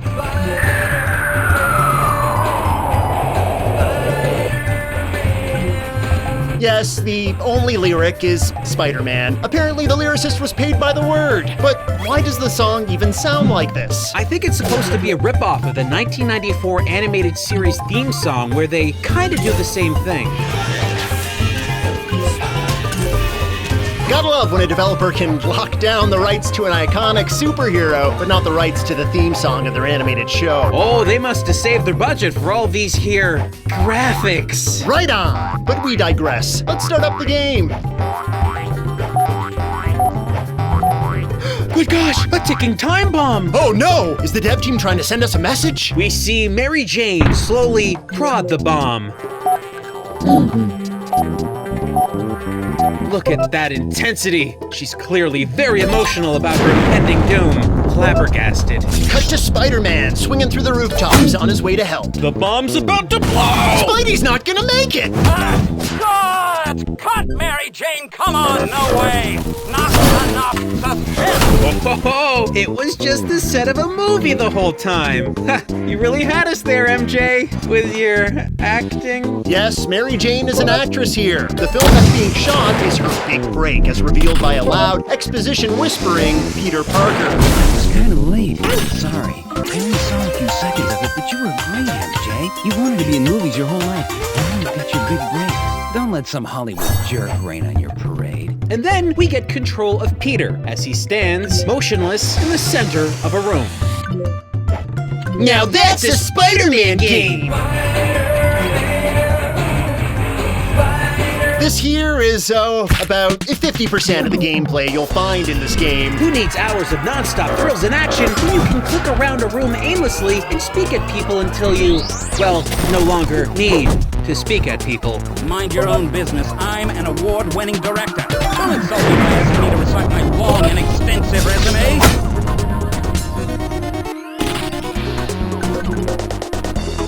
Hello everyone, welcome back to my YouTube channel. In today's video, I'm going to be having AI. Scenes like this feature very little animation. They barely even bothered to animate the director's upper lip. Are you threatening me? You know you're trespassing, pal. I can have you arrested. Graphically, this game is a weird mix. The backgrounds are made up of pre-rendered sketchy images made to look kind of cartoony, and the characters are drawn in an oddly plain style that screams rushed. Details are missing from one character to the next. Look, Peter's got a shadow, MJ doesn't. His clothes are basically one flat color, while everyone else has incorporated shadows to show detail. There's no consistency. We kept clicking around and eventually found out. Look here, I don't know who you think you are, but don't treat my wife like she's your doormat, capiche? Yup, Peter here is married to MJ. Now, this might seem unimportant, but actually, it's pretty significant. Like we said before, this game was released in 1996, as evidenced by the game's beautiful knockoff theme. It was clearly aiming to engage the audience for the Spider-Man animated series that was broadcasting at the same time. But anyone playing this game and following the cartoon in '96 would have likely been really confused, because Peter Parker and Mary Jane weren't married in that series until the final season. Yeah, they were married in the comics. So who is this game supposed to appeal to exactly? Fans of the comics or the 1994 animated series? I think it all boils down to the production wanting to cash in on the animated show, but not being able to do so. So we get comic book Spider-Man instead. Cool! This would explain why we don't get the web slinger's voice actor from the 1994 cartoon. Instead, we get Peter Whispers Parker over here. To the roof, people! I'm in for the money! Chip Alvarez, this director guy, I'm really starting to hate him. I'm in for money! He yells more than I do! We jump to the rooftop set and...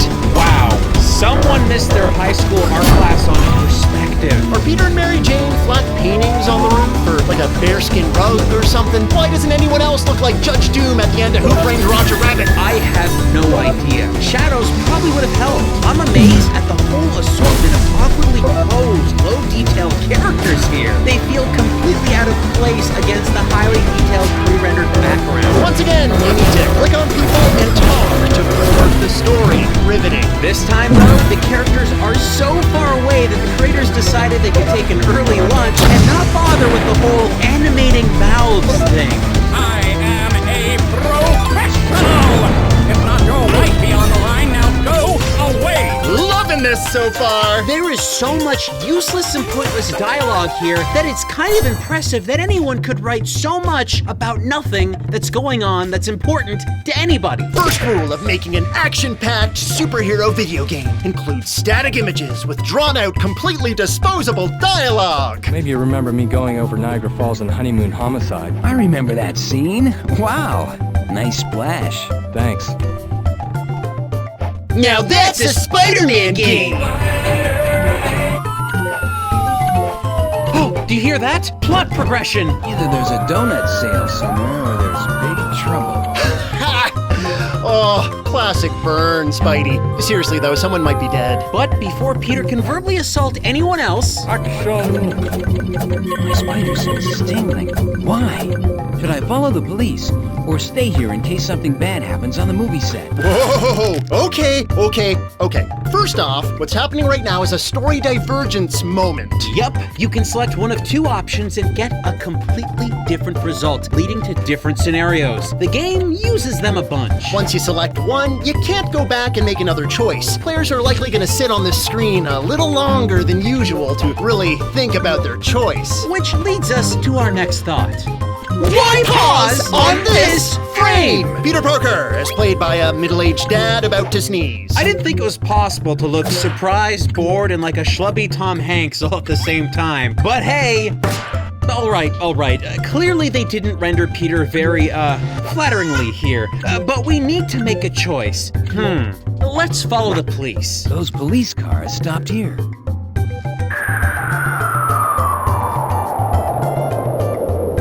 What? Can we see that again?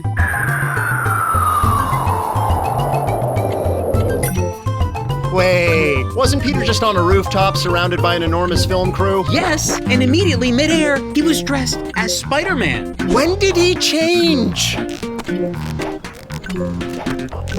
Eventually, Spider-Man catches up with those police from earlier. Whoa! Sorry to keep nitpicking here, really, but look at this scene. Okay, we've got badly rendered police cars with solid plates for hubcaps, no taillights or detail anywhere near the trunk, ultra-plain 3D rendering of the front of the bank with crudely drawn police officers dotting the scene. Why do the police look wet? Look at the two on the right. Whatever's going on in the bank, it's got them on edge. Is that peeping?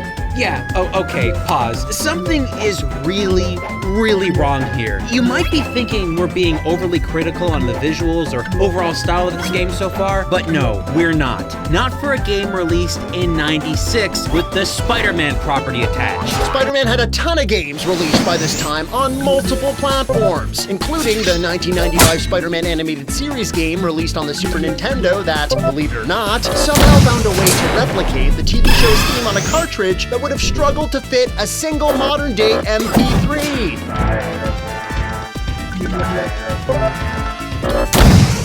Hurry in and shop Mathis Home today during the Monumental Savings Event for deals in every department. It a single modern-day MP3.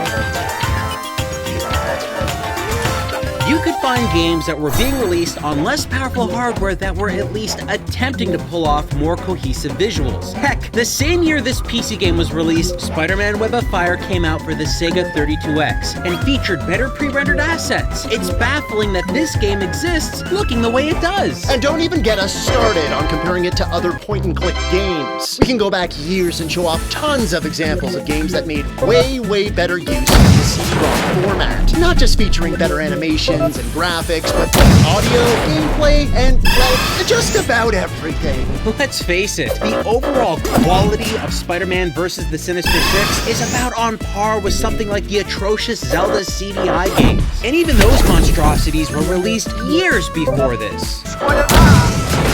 All that out of the way, let's see what else this adventure has in store for us. After Peter talks to the police, he finds out that they're dealing with one of Spider-Man's classic foes, the Shocker. He's currently trying to rob the bank and has taken hostages. Eventually, the Shocker calls the captain on his cell phone, who puts him on speaker so that Spidey can join the conversation.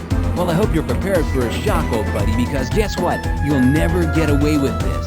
Today is my lucky day. I strike it rich and I get to watch you die, Spider-Man. I'm shocked by your threat, but I beg to differ. Spider-Man walks to the back of the bank and finds a door that has some strange barrier over it. A little further, and he finds a trash receptacle holding the device responsible. When Spidey gets closer to deactivate it, he finds one of the most deviously designed evildoer challenges of all time. A cross puzzle. Difficulty. Happy Yoshi face. Oh, nice. Perfect. This is exactly what I wanted from a Spider-Man game. Number puzzles in the dumpster. Folks, it looks like we've got work to do. Spider-Man, Spider-Man, place the cross in a garbage can. This is hard to complete. Rats are nibbling at his feet. It smells. Please help the Spider-Man. Seriously, can you help him? After we finally complete the puzzle, we get a pretty confusing sequence. Just have a look for yourself. Time to cash Shocker's check. Hey, what the? I'm in front of the bank. How did I get here? Great working with you, Wallcrawler. Thanks to you, I'm an instant millionaire. You got away. You let Shocker escape with the cash. How was Spider-Man warped to the front of the building? How did Shocker still get away? We crossed for you, game. We crossed. This made us think that maybe we chose the wrong option back on the rooftop movie set, so we decided to load a save and try again. Okay, let's choose to stay on the roof this time. So if Peter doesn't jump off the roof, we see an action scene from the movie Go Wrong, where a stuntman is about to fall to his death. Time for a little friendly neighborhood rescue. Spidey attempts to save the stuntman, but he fails. Luckily, the film crew secures a safety net just in time. It's revealed that the villain Mysterio was behind the accident. Time for a boss fight. How does the quick and nimble wall crawler do battle with Mysterio, the manipulative master of illusion? By popping purple balls. Anticlimactic? Yes. Eventually, Mysterio vanishes into parts, and Spider-Man decides to head back to his apartment. There, MJ and Peter watch the news. Turns out the director, Chip Alvarez from the film set, is being interviewed. This so-called hero, Spider-Man, trespassed on my set. The disturbance nearly caused a member of my crew to plunge to his death. What? People were there on set. Clearly, Mysterio is a known villain at this point. You're telling me people saw Spider-Man and Mysterio duking it out on the rooftop and were like, gosh dang it, the Spider-Man is evil. He's popping Mysterio's happy bubbles. Peter, clearly upset and probably just as confused as we are, changes the channel. The Shocker has struck in Midtown Manhattan. The New York Central Bank headquarters was just robbed by the notorious supervillain. Oh, so that Shocker sequence we completed and somehow failed before we were loaded to the roof took place again even though we didn't play that option? Great to know that no matter which option you choose and successfully complete, the villains kind of just giggle and trot away. Maybe it's because we're playing on hard mode. You see, when we first started the game, we were given the option to set the combat sequences, like the Mysterio battle, to easy or hard. Puzzles, like Trash Pacross, have the same option. Kind of a mix and match approach to difficulty. Depending on the difficulty you select for combat, attacks do more or less damage, which is pretty run-of-the-mill. But puzzles? From hard to easy mode, things are very different. You'd think they just make an easy mode puzzle a little simpler to solve by pre-solving some of the puzzle or giving you more information, but no. Here's that back alley Pacross section again. Spider-Man still finds the strange puzzle box. However, instead of dealing with a more simplified version of the puzzle, he straight up annihilates everything with a massive wrecking ball. Puzzle solved, bitch! I wish we could do this in every video game. Would have made Myst a lot better. Really though, that's not an easy puzzle. That's obliterating your problems.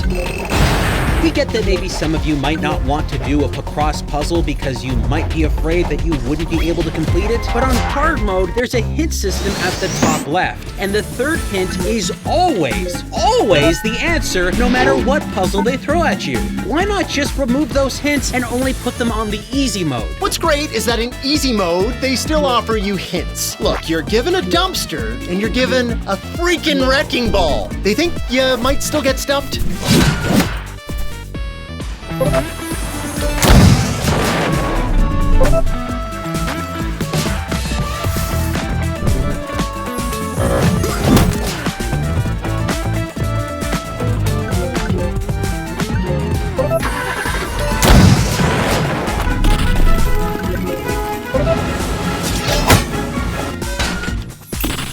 Anyway, regardless of what path or difficulty you choose, the story still flows the same way. That is to say, whether you play Stinky Procross by the bank or decide to handle Mysterio's aggressive purple balls, you'll end up at the exact same place in the next part of the story. Your decisions don't really matter all that much for most of the game. Next up, Peter is hanging out on the film set again. Today, they're shooting an action scene with a bus. The quality of these visuals, they're just...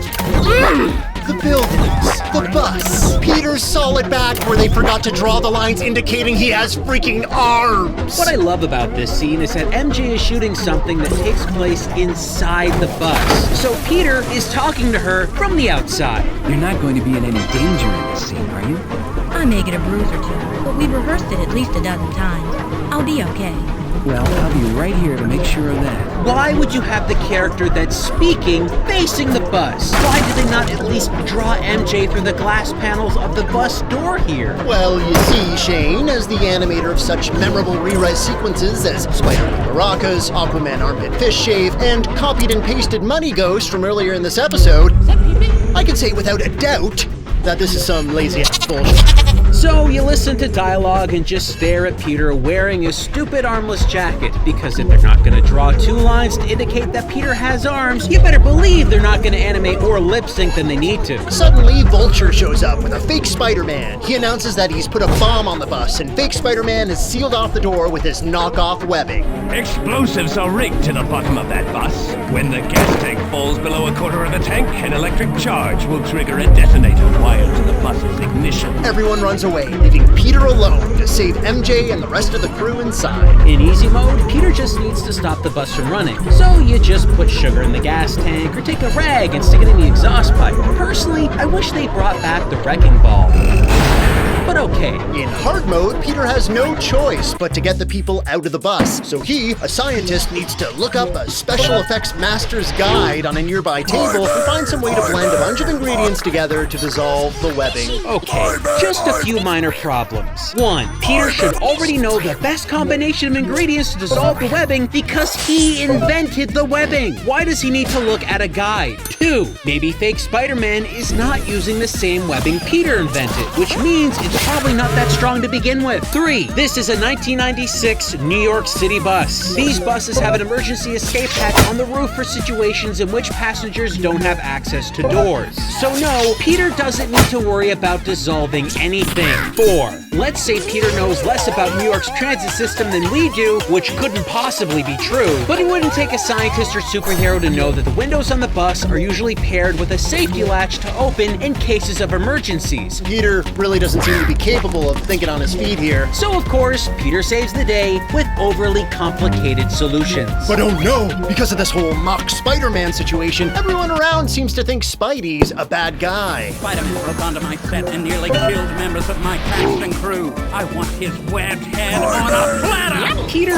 is pretty angry, we think. I'm usually pretty good at reading emotions, but I got nothing here. We get another divergence path with 2 options. 1, track down and capture Vulture, the man who just tried to kill his wife, and several others, thus begging a violent and dangerous criminal and reasserting Spider-Man's good standing in the community. Or 2, break and enter into the film studio's office to learn more about the director because reasons. Well, there's no way that second option could be real, right? You'd think not, but if you choose that option, he totally trespasses on private property and breaks in by disabling the security system. Spider-Man, disappointed he's seen as a criminal. That guy's a lunatic. Did you see that? He really wants to do me in and he's never even met me. I mean... Goes and commits crimes. Hey, Spider-Man! He's robbing the place! Sound the alarm! Great. People call it the biggest small town. Yeah, we came up with the idea of creating a community. Hey, it's Spider-Man! He's robbing the place! Sound the alarm! Great. Now that's a menace to society.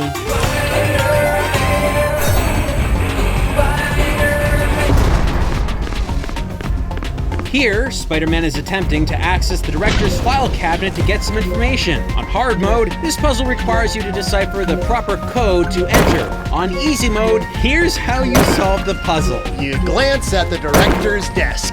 Oh, hey, look, a single piece of paper with the code on it, and nothing else. How? How do you even think this qualifies as a puzzle? They didn't even try at all. And wait, what?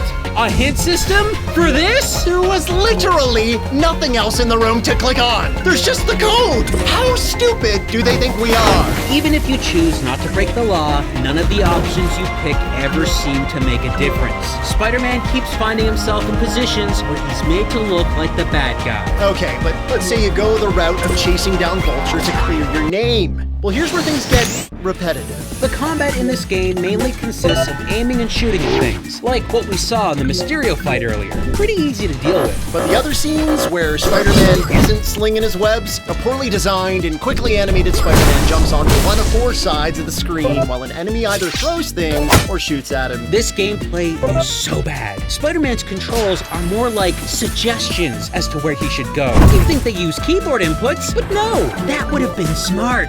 Instead, you'll need to blindly shuffle your mouse around, not knowing where the cursor is. Spider-Man will usually not follow simple swipes of the mouse in a specific direction, so you'll be forced to repeat the action several times, furiously trying to avoid enemy projectiles. As if the controls weren't already annoying enough, he moves slowly, making it insanely easy to get hit. Spider-Man also has use of his spidey sense to know where not to go, but it's poorly implemented. You're better off closing your eyes and swinging your mouse around randomly. Eventually, by pure luck, hopefully, possibly, maybe, you'll actually pass. After all of that, no matter what option you choose again, seemingly everyone gets away and no important information is gleaned. We go to Peter and MJ sitting on that stupid couch again, and Peter having to pick where to go next. They use the exact same animation and facial expression they did last time for the next Choose Your Path scene. I mean, come on, at least draw a slightly different expression. Oh, here.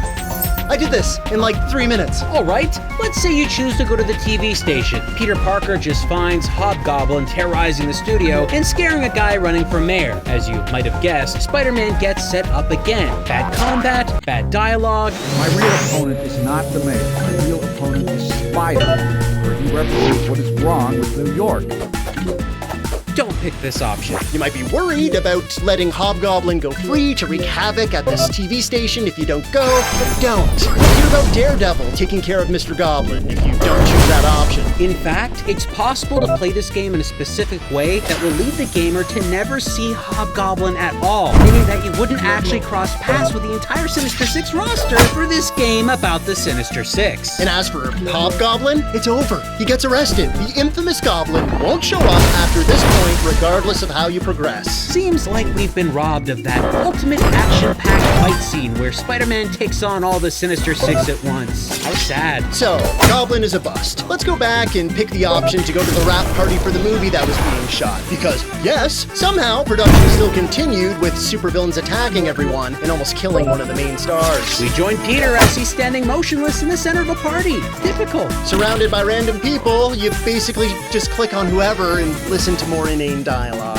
Best part is that this is the only section of the game where another superhero makes a cameo. The Falcon. Yep, he's this guy right here, giving off crazy obvious hints to who he is. You've met Spider-Man? I fly with some pretty strange birds now and then. You seem familiar. Have we met before? I don't think so. And I've got a good eye for faces. My wife says I've got eyes like a falcon. Falcon? After talking to enough people, a waiter walks up to Peter. I was instructed by one of the guests to deliver this note to you. Which guest gave it to you? I'm sorry, sir, but I don't see the gentleman now. Perhaps he left. An encrypted note. Yes, someone sent Peter a coded message. Let's help him out and figure out what it says. Spider-Man has to do a puzzle again. Word riddles aren't his thing. What goes where? Just guessing. Watch out! Words confuse Spider-Man. So none of these actually worked. Let's use the hint system to see what the answer is. The note says, finds medical where your wife died. Okay. I understood everything in that sentence besides whoever's name that was. Finds medical where your wife died. It took us a half an hour to figure out how to spell this guy's name. It's pronounced different than it's spelled. Schmatical. Schmatical? Schmatical. Schmatical. So of course, we tried typing that freaking name in a ton of different ways. You know what the name actually is? Find Smurgyakov or your wife dies. Wait, what? Peter said a completely different name than what was in the answer of the hint. Find Schmatical or your wife dies. Find Smurgyakov or your wife dies. Schmatical. Smurgyakov. Schmatical. Smurgyakov. The hint answer was wrong. It was just wrong. How do you get the answer to your own puzzle wrong? How do you do that? We complete the stupid puzzle. We find out that one of the guests at the party is the chameleon, and he wants to talk. Why didn't he just send a direct message instead of a complicated puzzle? So why the encrypted note? Why not just approach me directly? Because I love games. Hey, so do we. Just unfortunate that we can't seem to find a good one around here. Get this. Chameleon randomly kidnapped MJ because he believes that Peter Parker knows Spider-Man and can get in contact with him. Why would Chameleon think that Peter knows Spider-Man? I don't know. Maybe it might have something to do with the... When everyday excess falls away, and we instead prioritize what matters, we find we can go further with less. Siggy Skier, full of protein, less ingredients, less sugar, less sets you free. Peacock is the streaming home of Dogman. This just in.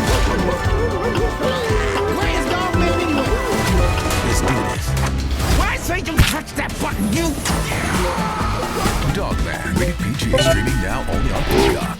Chameleon informs Peter that the Sinister Six are working together and want to confront Spider-Man. To further threaten Peter into doing his bidding, Chameleon morphs into the mutilated and tortured body of MJ to show him what is in store if he doesn't cooperate. Oh good, violent imagery. You know, for the kids. Chameleon bids a hasty farewell and vanishes into farts. So Spider-Man heads out to some virtual reality studio where the Sinister Six are hiding out. Oh boy, mid-90s VR. My eyes still burn from the memories. Spider-Man gets into the joint and finds out that all of his biggest enemies are on the top floor. So he jumps into a nearby elevator shaft and while crawling comes face to face with Doc Ock.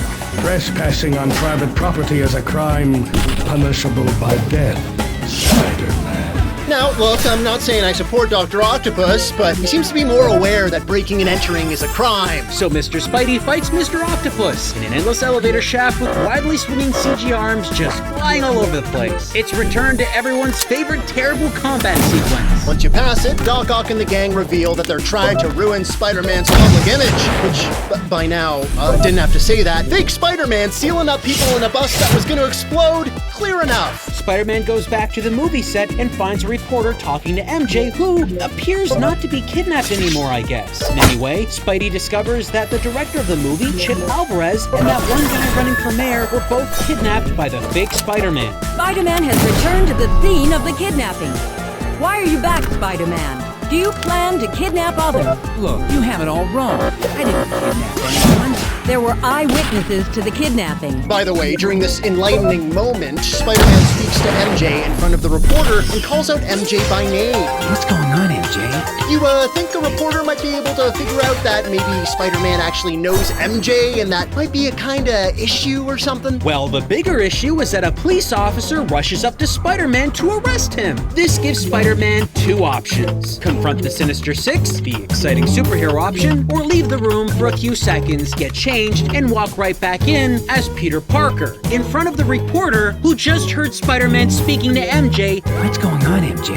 And knows what Spider-Man sounds like and maybe might be able to put two and two together and figure out that Spider-Man is Peter freaking Parker. But no, of course she doesn't realize it. Nobody in the room does. It's a room full of adults. The next time Spider-Man shows his face, we'll be ready for him. So now Peter is in the room. He magically figures out that Mysterio might be the guy faking being Spider-Man. And since apparently Mysterio's illusions don't show up on camera, the security footage might help to clear his name. Camera system needs to be rewired to turn on, so we get a rewiring puzzle. By this point, the devs have checked out, because this puzzle is beyond stupid. Honestly, there's no way you would have been able to figure this out since the only thing the fuse box says is, to customer, Starfront Pictures, in case of emergency. emergency, use company ID for manual reset. There is no way to solve this unless you use the hint system, because the answer to this puzzle is to draw out the letters S and P on the grid. Nobody was gonna get that. They know it, and we know it. That's why the hint system just gives you the answers after a while. They completely fail. What if somehow you figured that S and P were the letters you needed to put in, but didn't know how to put them in the exact correct position?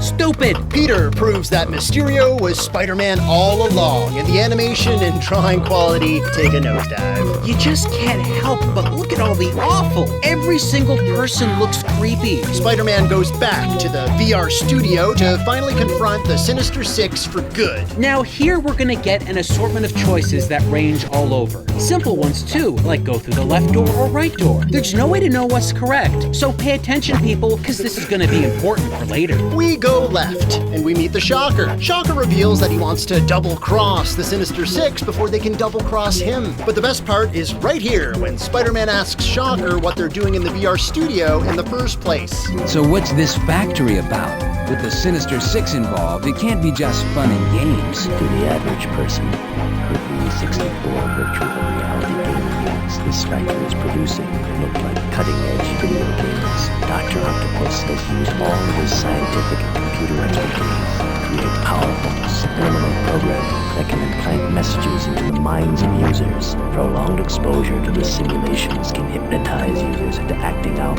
pre-programmed commands. Did you get all that? Because that was the first time we've heard anything about video game consoles and subliminal messages or anything like that. This is pretty crazy, right? Throwing key information like this in out of nowhere? But he goes on, revealing where the Sinister Six are and that Chip Alvarez, the director, was kidnapped a really long time ago. Like before the game even started. And Chameleon was impersonating him the whole time. And that guy who wants to run for mayor that we still don't care about, he has been working with the Sinister Six the entire time as well. It's like all the game's plot was put on hold up until this very moment, and a random character just dumps everything on you all together in one go. And the Shocker? You might have never seen him yet, because don't forget, if all the way back at the start of the game you didn't follow the cops, this would be the first time you're interacting with him. So after that info dump, you get to choose. Trust the Shocker or don't. Oh, call me crazy, but I think he's telling the truth. Let's just...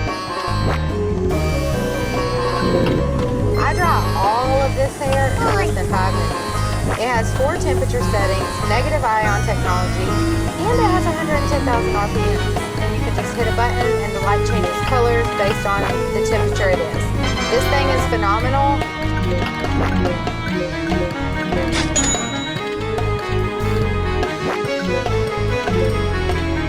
Hurry in and shop Mathis Home today during the Monumental Savings Event for deals in every department. Get huge discounts on hundreds of sofas in all the latest styles. Come see the latest looks in bedrooms, like this rustic panel bed by Ashley. It's a great value at just $4.97. You can get it all. Don't miss out on the Monumental Savings Event at your furniture superstore, Mathis Home. Go ahead and trust him. The next batch of combat scenes have you fighting Mysterio and Chameleon again with that terrible combat system. Shocker helps by taking out Vulture. Spider-Man confronts Doc Ock, who reveals that the real Chip Alvarez has been attached to a VR system that will erase his brain, or something, forcing Spider-Man to pick between fighting Doc Ock or saving the director and letting the octopus get away. Well, Spider-Man would never sacrifice a life, so we pick the option to save Chip. Spider-Man and Shocker find the machine, and Spider-Man jumps into VR by getting fused with some yellow beam or some garbage. And all of a sudden, Spider-Man is fighting a bunch of digital enemies in an endless circling void that is making me motion sick. Because this is what VR looked like in the 90s, I guess. Another terrible combat sequence. Spider-Man eventually wins, saves Chip, tells Shocker to be a good boy, and heads back to MJ and, well, expresses regret for letting Doc Ock get away, which turns out to be a bad ending? I'm real lost here. How is this the bad ending? Everyone was saved and the majority of the Sinister Six were captured. Well, I guess there must be a way to capture Doc Ock that we missed. Oh, I know. Let's try that last sequence again and fight Doc Ock instead of saving Chip. I bet you he was bluffing and won't really wipe his brain or whatever. Looks like we missed a fight scene with Doc Ock. This is without a doubt the worst of all the combat sequences where Spider-Man is jumping around the screen like a jackrabbit. Most of the other scenes usually had Spidey sense kits kick in at least to give you a brief hint as to where you're supposed to avoid attacks. Not this one though, you're on your own, staring at a poorly drawn and badly animated Doc Ock. Oh, gotta love that his arms were CG in the elevator, which kinda looked cool, but in the final boss fight they just give up and resort to MS Paint images being animated. One incredibly long, hard, and insultingly bad combat scene later, this happens. You're too late. Dr. Octopus's program has destroyed Alvarez's mind. No, there has to be a way. He's gone. It's not your fault. I should have let Dr. Octopus go. If I had, I could have saved Alvarez. And Dr. Octopus could have killed innocent people if you hadn't stopped him. My decision has cost this man his life. And it probably saved the lives of millions. Think about what would have happened if Octopus would have succeeded. Did it just cut to credits? No MJ scene? Wait, is this worse than the bad ending we already got? I mean, Chip's brain is fried, so Spider-Man is obviously upset, but Shocker was consoling Spider-Man? He's a criminal, right? Why would he care about how Spider-Man, his nemesis, feels? Righty, restart it from the top. Let's go through the right door this time. The mayor guy is there, and at this point we know he's a liar, so we don't trust him. We select the Don't Trust Him button, and bam! The Sinister Six pour out of a door and beat the crap out of Spider-Man and throw him into a dumpster across the street. Hey, across! This ending has Peter talking to MJ on the couch, but he seems strangely okay for a guy who just got seriously injured. But this is probably the worst possible ending you can get in the game because Spider-Man totally loses. So, you want to know how you get the good ending? Meet the Shocker. Let him reveal the truth. Instead of trusting the guy who's telling the truth, you attack him. This next part broke the brains. In this scenario, Shocker is subdued. We walk into the next room to confront the rest of the Sinister Six, but they've been pre-captured in some sort of bizarre bubble force field. The only force field we've seen in this game was used by Shocker. Remember the door at the bank? This begs the question, how did Shocker use a force field while subdued? Why didn't he use a force field on the Six when he's trying to help Spider-Man in the other version of the scene? Nobody knows! But now you can rush over to Chip and save him without his brain getting zapped. But even with this ending, Spider-Man still let Shocker go afterwards because he realized that Shocker was telling the truth all along. So as a sign of good faith, he frees him. By the way, Shocker still took hostages, still robbed a bank, but to Spider-Man, I guess that's not a big deal. And now we finally see the good ending. MJ and Peter are on that same darn couch again, where... You need to focus your attention on something else, like me. This part of the superhero biz ain't so bad. Ooh, steamy. Yeah, that seems to be how they ended it. Game for kids, everyone. This game has got to be the worst of the licensed Spider-Man games. One that largely flew under the radar by most, and that was probably a good thing. The gameplay is brutal. The puzzles aren't puzzling. The writing is bland. The story doesn't click. But, you know, the worst of it? The animations. They seem to be lower quality than what was the norm for 1996. Don't forget, this is the same year that Broken Sword came out, with animations that looked like this. By comparison, it almost looks like the animators were forced to animate against their will. Well, about that, yeah. In the credits, we found a secret message that might clue us in as to what happened. No animals were harmed during the taping of this game. However, the animators incurred severe injuries at various times. But hey, that's what you get. It's just bad.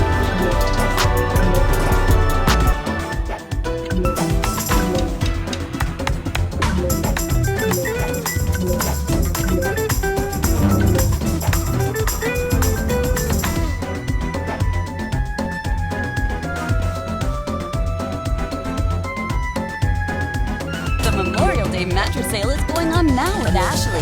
Save up to $500 on adjustable sets from Tempur-Pedic. Plus, get 0% interest for 72 months with select mattress purchases when you buy in-store. Shop in-store and online, only at Ashley.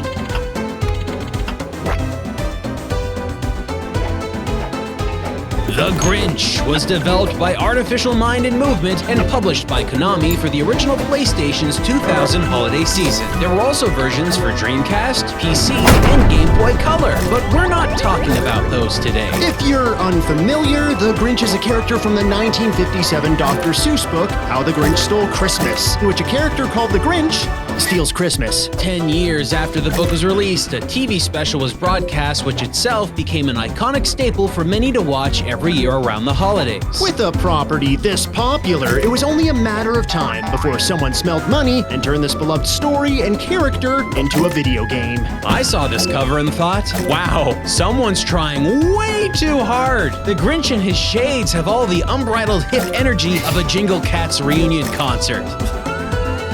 Looks like he's trying to distract us from his poorly rendered doppelganger in the back with a man that is clearly not a citizen of Whoville. Sure, but everyone else who isn't you probably saw this cover and likely thought, hey look, a game based off that animated special I like. Unfortunately, they'd be wrong, because this little pack of polygons is based not on the original source material or animation, but instead this. 2000's How the Grinch Stole Christmas, starring Jim Carrey, featuring the Who's Who botched rhinoplasty crew. I want you all to look your best tomorrow. This adaptation attempted to add more context to the original story and recreate popular moments from the book and the cartoon, and hopefully the game would as well. Movie games tend to milk a film's marketing, but bizarrely, that isn't the case here. The cover doesn't utilize any movie assets and doesn't even feature Jim Carrey's gross screen face. But make no mistake, a movie game this is. How much does it reference the live-action film? What kind of gameplay does it contain? Will Max unshackle the chains of his oppressor?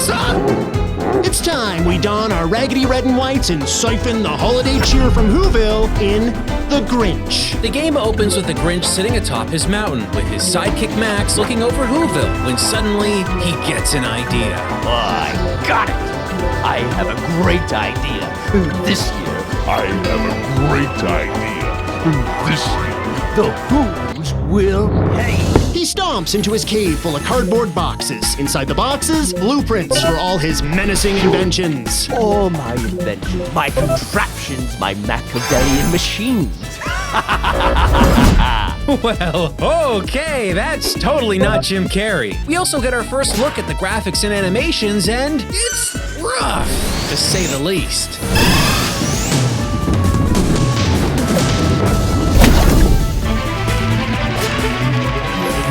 No! No! My plans! My precious plans! I'll never be able to build my gadget! Yeah, just a few minor problems here. The Grinch clips through just about everything he touches. When he falls, you can see through the back of his head. The Grinch's janky floating plans escape boxes that clearly never opened. But most concerning is Max. I'll never be able to build my gadget! Oh, well, never mind him. We have blueprints to find. With his blueprints scattered in multiple pieces, the Grinch's anxiety level increases. He sets out to collect them one by one.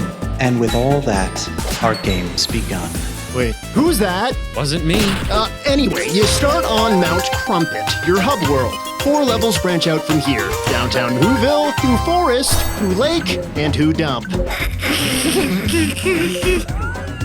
Downtown Whoville and the forest as locations? Sure, that makes sense. But the dump? There's no dump in Whoville. The Grinch's Mountain is the dump. And then the lake?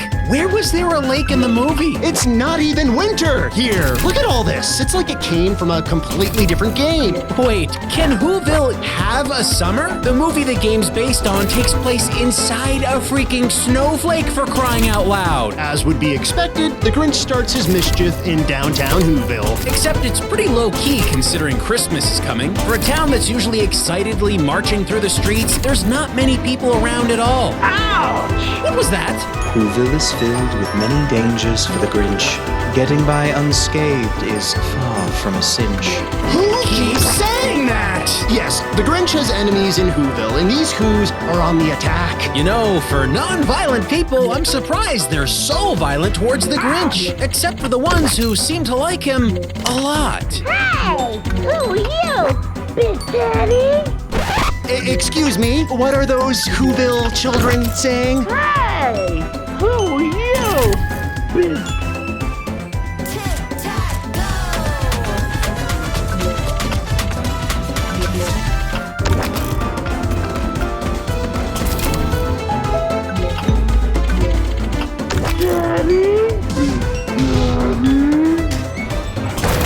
When you're first let loose, your only means of attack is your bad breath. But it stinks. The only enemies you can use it on are the mosquitoes, which doesn't always go smoothly. You have to get real near to them to get this attack to even work. Get too close though, they sting you. Ouch! It's unbearable! You can say that again. But we've got a solution. The Grinch's Who cloak pulled right from the movie. With this disguise, you can go wherever you want and you won't get attacked. Even the bugs stop attacking you because they're fooled by the disguise, I guess. You'll get access to the post office where they recreate an iconic scene from the film. The Grinch! The Grinch! Nailed it. I see a lot of presents everywhere. Are we supposed to steal them? You know, like how the Grinch do? Nah, not exactly. You crush the presents, sometimes with your butt. In this first level, you'll hunt for gadget blueprints, smash snowmen, and vandalize the mayor's posters. You seem to be pulling a lot of minor pranks rather than stealing stuff. That doesn't sound very Grinch-like. Yeah, it doesn't. Complete enough tasks, though, and you'll open the next level. More importantly, unlock your first gadget, the Rotten Egg Launcher. Time to take revenge! Egg! Oh. Once you've taken out your hard-boiled vengeance on the Who's, the poor controls really start to stink up the joint. To fire your projectile gadgets, you'll select them from a very slow gadget wheel. Enter first-person mode, correctly aim, then shoot. When done, you manually exit first-person mode before going on with the game. These clumsy controls and cumbersome mechanics are more rotten than the eggs. Say you have a timed mission, which requires 2 different gadgets. Here, the Grinch has to get past this patrolling pooch and slime a ski rack. To do this, we need to equip the egg launcher, enter first-person view, aim at the snow hanging off the tree, and at the right moment shoot the snowdrift so it traps a dog. Exit first-person, switch to the slime shooter, run up to the ski rack, enter first-person mode again, aim and charge up your shooter, because yes, this gadget needs to be charged, then slime the skis. All this in 15 seconds, because that dog we buried earlier, he'll free himself and attack you if you're not fast enough. Oh, and the enemies. Each one requires a different attack pattern. Discovering which works on which Who is an irritating puzzle to solve. It's unbearable! The Grinch is surrounded by many a Who. Follow this guy to help him get through. Stop it! Here's just a few enemy types and attacks you'll be memorizing in your time with the Grinch. You breathe on mosquitoes. But don't breathe on the kids because they don't care. They need to be egged or slimed. You also egg these dancing Who's, but only on their belt buckle, and not just once, but over and over, and then you pancake them. You also pancake these taunting Who's, but you don't egg them first, you breathe on them. Just like you breathe on these guards, but don't egg or pancake them first, you slime them. You just breathe on these scouts straight up, except for the one you have to finish off with eggs. Or you shoot to take out these enemies, but don't fire at them. No, fire at the sign above their head. And then there are some Who's you can never get rid of. That sure is easy enough to follow. But here is the crown jewel of bad game design. All these gadgets and attacks, they all use the exact same ammo and fuel, rotten eggs. You'll eat through your supply fast. You pass by them without a thought. At the start, maybe even collect a couple for fun, but by the end of this game, you'll have a freaking rotten egg hoarding disorder. You'll collect every plant you pass, because it doesn't matter if you have 200 eggs in your coffers. One bad twist of fate could leave you running on fumes in a critical moment. So to feed your need, you'll be farming. Seconds after being collected, the plants regrow eggs to be picked again. But it doesn't happen if you're very close. Seconds add up to minutes of waiting for these suckers to grow back. This game will have you run in seemingly endless circles over and over until you feel like you've had your fill. You'll need these eggs because certain sections require your egg-powered rocket boost. And when that happens, well, this farming issue grows 3 sizes larger. This section at the Who power plant has you boost up to multiple ledges that lead to a spinning fan obstacle course. You have to jump across the blades to the other side. The problem? The game locks into a fixed isometric view, which limits your ability to see the upcoming blades and properly time your jump. You'll fall down a lot Come on, come on. The rocket boost is required for the Grinch to jump high enough to get back to the spinning blade, and that boost devours eggs. Its power-up phase uses multiple all at once, and then, when you run out, there is only one plant to refuel with. No, there can't be just one. There's gotta be another around here somewhere. Just one plant! I looked! Why even bother with ammo? Accomplishing simple goals is already a pain from how broken basic mechanics are. Make the fuel unlimited. Give us a break. It's not like rotten eggplants are even a thing from the movie. The developers invented it. It feels like they're pranking us. Yeah, Grinch! Oh yeah, that line? Yeah, Grinch! The Grinch never said that in the movie, but whenever he ruins someone's day... Yeah, Grinch! You Grinched? What does that even mean? Yeah, Grinch! Yeah, Grinch! Yeah, Grinch! That sounds whole Grinches-y. I can't decipher made-up Who World catchphrases. Heck, I can barely see a foot in front of our character because of this crappy draw distance. Great! Good thing this game doesn't feature open level designs that easily hide items that should be readily viewable. Oh wait, it does! Everything and everyone in Whoville can disappear and reappear like magic, depending on your limited view range to them. I mean, look at this blueprint on this branch. Oh, you don't see it? Let's zoom in for you. How were we supposed to know that was even there? It's on! Picking up this elusive blueprint is the perfect time to show off your canine counterpart, Max. Right, at any point in this game, you can switch from the Grinch to controlling Max. He can get into small spaces, pick up items the Grinch can't reach, and control animals. In the Who dump, there's a mission where you need to Pied Piper 10 rats into a drainage tube. Max can get the rats to follow him across a level, but the rats get easily confused.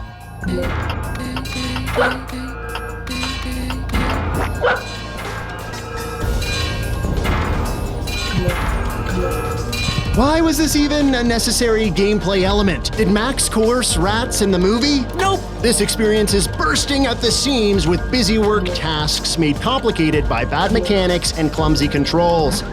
Even basic 3D platforming features like swinging off of objects is borked. The Grinch will periodically come to a ledge he can't reach and will have to swing along these branches or bars to get up higher. Launch the Grinch at just the right moment for him to reach the next bar or area.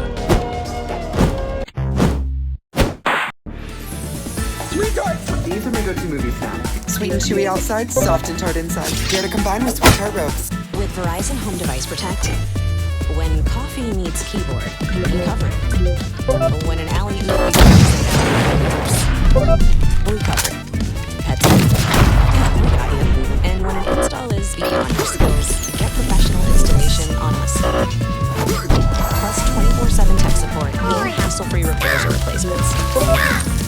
Get the protection plan that covers all your eligible home tech for just $25 a month. Verizon Home Device Protect. Are you gonna jump or? I'm trying! This is ludicrous! You'll have to time your jump perfectly, otherwise you'll fall to the ground. The big problem? The game likes to ignore your inputs. The jump button is not eliciting a jump. We seriously thought our controller was busted, but no! We tried multiple consoles and multiple controllers. Same problem. Why won't you jump? Yeah, no! These sections slow your progress to a crawl. The only thing worse is when you're literally inching your way along ledges and wires. The only way to speed it up? Swing just like you're on a bar and slide down the wire without moving your hands. I don't know if this is a glitch or what, but it's impossibly stupid, and I can't stop watching. Next on our tour of misery is Whoville's Christmas countdown clock. The Grinch must pass through a series of psychological experiments involving levers, gears, crates, and trapdoors. Who's take the security of their clock tower very seriously. You don't know what anything does, so you're just guessing the whole time. You'll also need to push and pull crates around to finish the puzzle, but they get stuck a lot. The gears alone would have been bad enough, but throw in crate manipulation with these poor controls, and you have a section you'll never want to touch again. But it's a walk in the park compared to what comes next. May we introduce you to Whoville City Dump. Again, this wasn't in the movie. This area is a rotting pile of terrible creative choices. We find ourselves on the edge of this wasteland. There's a house on the other side that we need to get to pull a prank. Doesn't look too difficult. Let's go for one. Nice floating orb that electrocutes us. Let's slime it. Okay, let's try this again. What in the name of Christmas? A landmine in Whoville. Why are there landmines at the dump? You're willing to maim, possibly eviscerate intruders over garbage? We may be the Grinch, but some of these Whos are straight up psychopaths. So we can't walk over it. Obviously. Looks like we need to jump on this debris to avoid the mines. The rocket jump is made worse here due to pinpoint accurate jumps you'll need to make, which are controlled by, get this, the direction of the camera. Oh, did we not mention the camera regularly gets stuck on scenery all the time? If your horrific camera is off by just a single degree, the Grinch will miss his jump and have to start at the beginning, collecting eggs like a chump. Eggs. We probably spent hours collecting them. This game has so much padding, you could probably don a beard and take festive mall photos with sobbing children. Before you finish the game, you'll build 2 more gadgets, the Marine Mobile and the Grinch Copter. What? The Grinch never had a helicopter, and he sure as hell didn't have a submarine. None of this is even Christmas related. With the copter, the controls and camera fight you every step of the way. Placing the Grinch where you need him is like hitting a bullseye with a balloon. More often than not, you'll overshoot or undershoot your target. But keep an eye on those rotten eggs. No surprise, this copter gobbles them up like Tic Tacs. And as you might expect, the sub doesn't handle any better.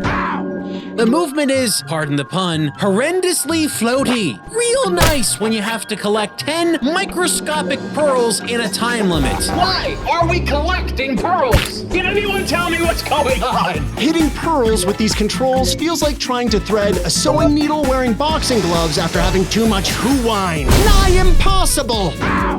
Okay, enough. We're playing as a character who is known for stealing Christmas, and we're in a lake collecting pearls. When do we get to something about friggin' Christmas? Well, once you've ticked off all the items on the Grinch's list and you've collected all the parts for his knockoff Santa sleigh, you can enter the last level, chasing Santa's sleigh. And sir freaking prize, it feels awful. You don't control your forward momentum. It's an on-rails flight. You can move higher or lower and left or right, but at least you don't need to collect anything. Actually, Santa drops gifts that you need to pick up. This one, and you immediately fail and have to start all over again. We don't know why Santa's tossing presents randomly into the wilderness, but that's totally what he's up to. With a lot of practice, you'll cruise through and collect all 10. But this is only stage 1. In stage 2, you have to gun down Santa? I don't remember this in the movie. Yep, the Grinch has some sort of projectile weapon mounted to his sleigh, which he fires at Father Christmas. You have 60 seconds and no aiming reticle. It's a miracle when you hit Santa at all. Eventually, we shot him down. Saint Nick is roast beast. Yay! We murdered Christmas! And then we see the heartwarming ending all you Grinch fans have been waiting for. I seem to be having a heart. I love you and everybody. Max is catatonic again. The Grinch rushes to meet all of Whoville, all 15 of them in the center of town. And they have the most awkward sing-along. What's harder? Tillamook's founding farmers building a ship to share their dairy with the world? Or building a teeny tiny model of it? Tough to say. Have some ice cream and think about it. All of Whoville, all 15 of them in the center of town. And they have the most awkward sing-along.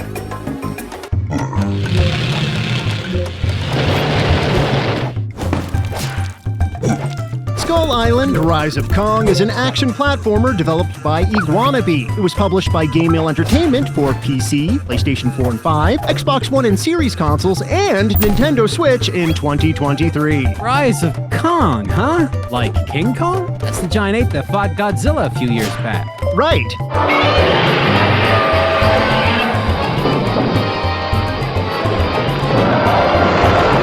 Magic they can create with CG nowadays. dude, computers. If you're unfamiliar with King Kong or his lineage, the creature is the brainchild of filmmaker Miriam C. Cooper, who longed to tell the story of a great primate menacing the New York City skyline. So, in 1933, Cooper produced and directed just that, a motion picture called King Kong. In it, a film production crew sets off to the exotic fictional location of Skull Island in an attempt to make an incredible movie not knowing what they'll find. Long story short, the production crew finds a gigantic primate, King Kong. There's some snatching. And searching. And dinosaur fights. And bonding. Production crew captures the ape. They pluck him off Skull Island. And plop him in New York City. But he escapes. Kong goes up the Empire State Building. Kong goes down the Empire State Building. It's a classic! The original film became a box office success, an impressive feat considering it was released right in the middle of the Great Depression. Its meld of horror, action, drama, and, for its time, cutting-edge effects made it one of the most renowned and influential movies of, well, ever. Yep, notoriety bigger than the beast himself. Now, the Kongster may be infamously remembered for kicking the bucket in his big screen debut. The airplanes got it. Oh, no. It wasn't the airplanes. It was beauty killed the beast. But we don't need to tell you that this poor misunderstood giant lives on today. The already enormous King Kong property ballooned into a multimedia franchise that flung the Kong name everywhere. Plenty more movies, books, TV shows, comics, merchandise, a freaking Broadway musical. It can change you forever. Oh, and more than a few video games. And by the way, Donkey Kong doesn't count.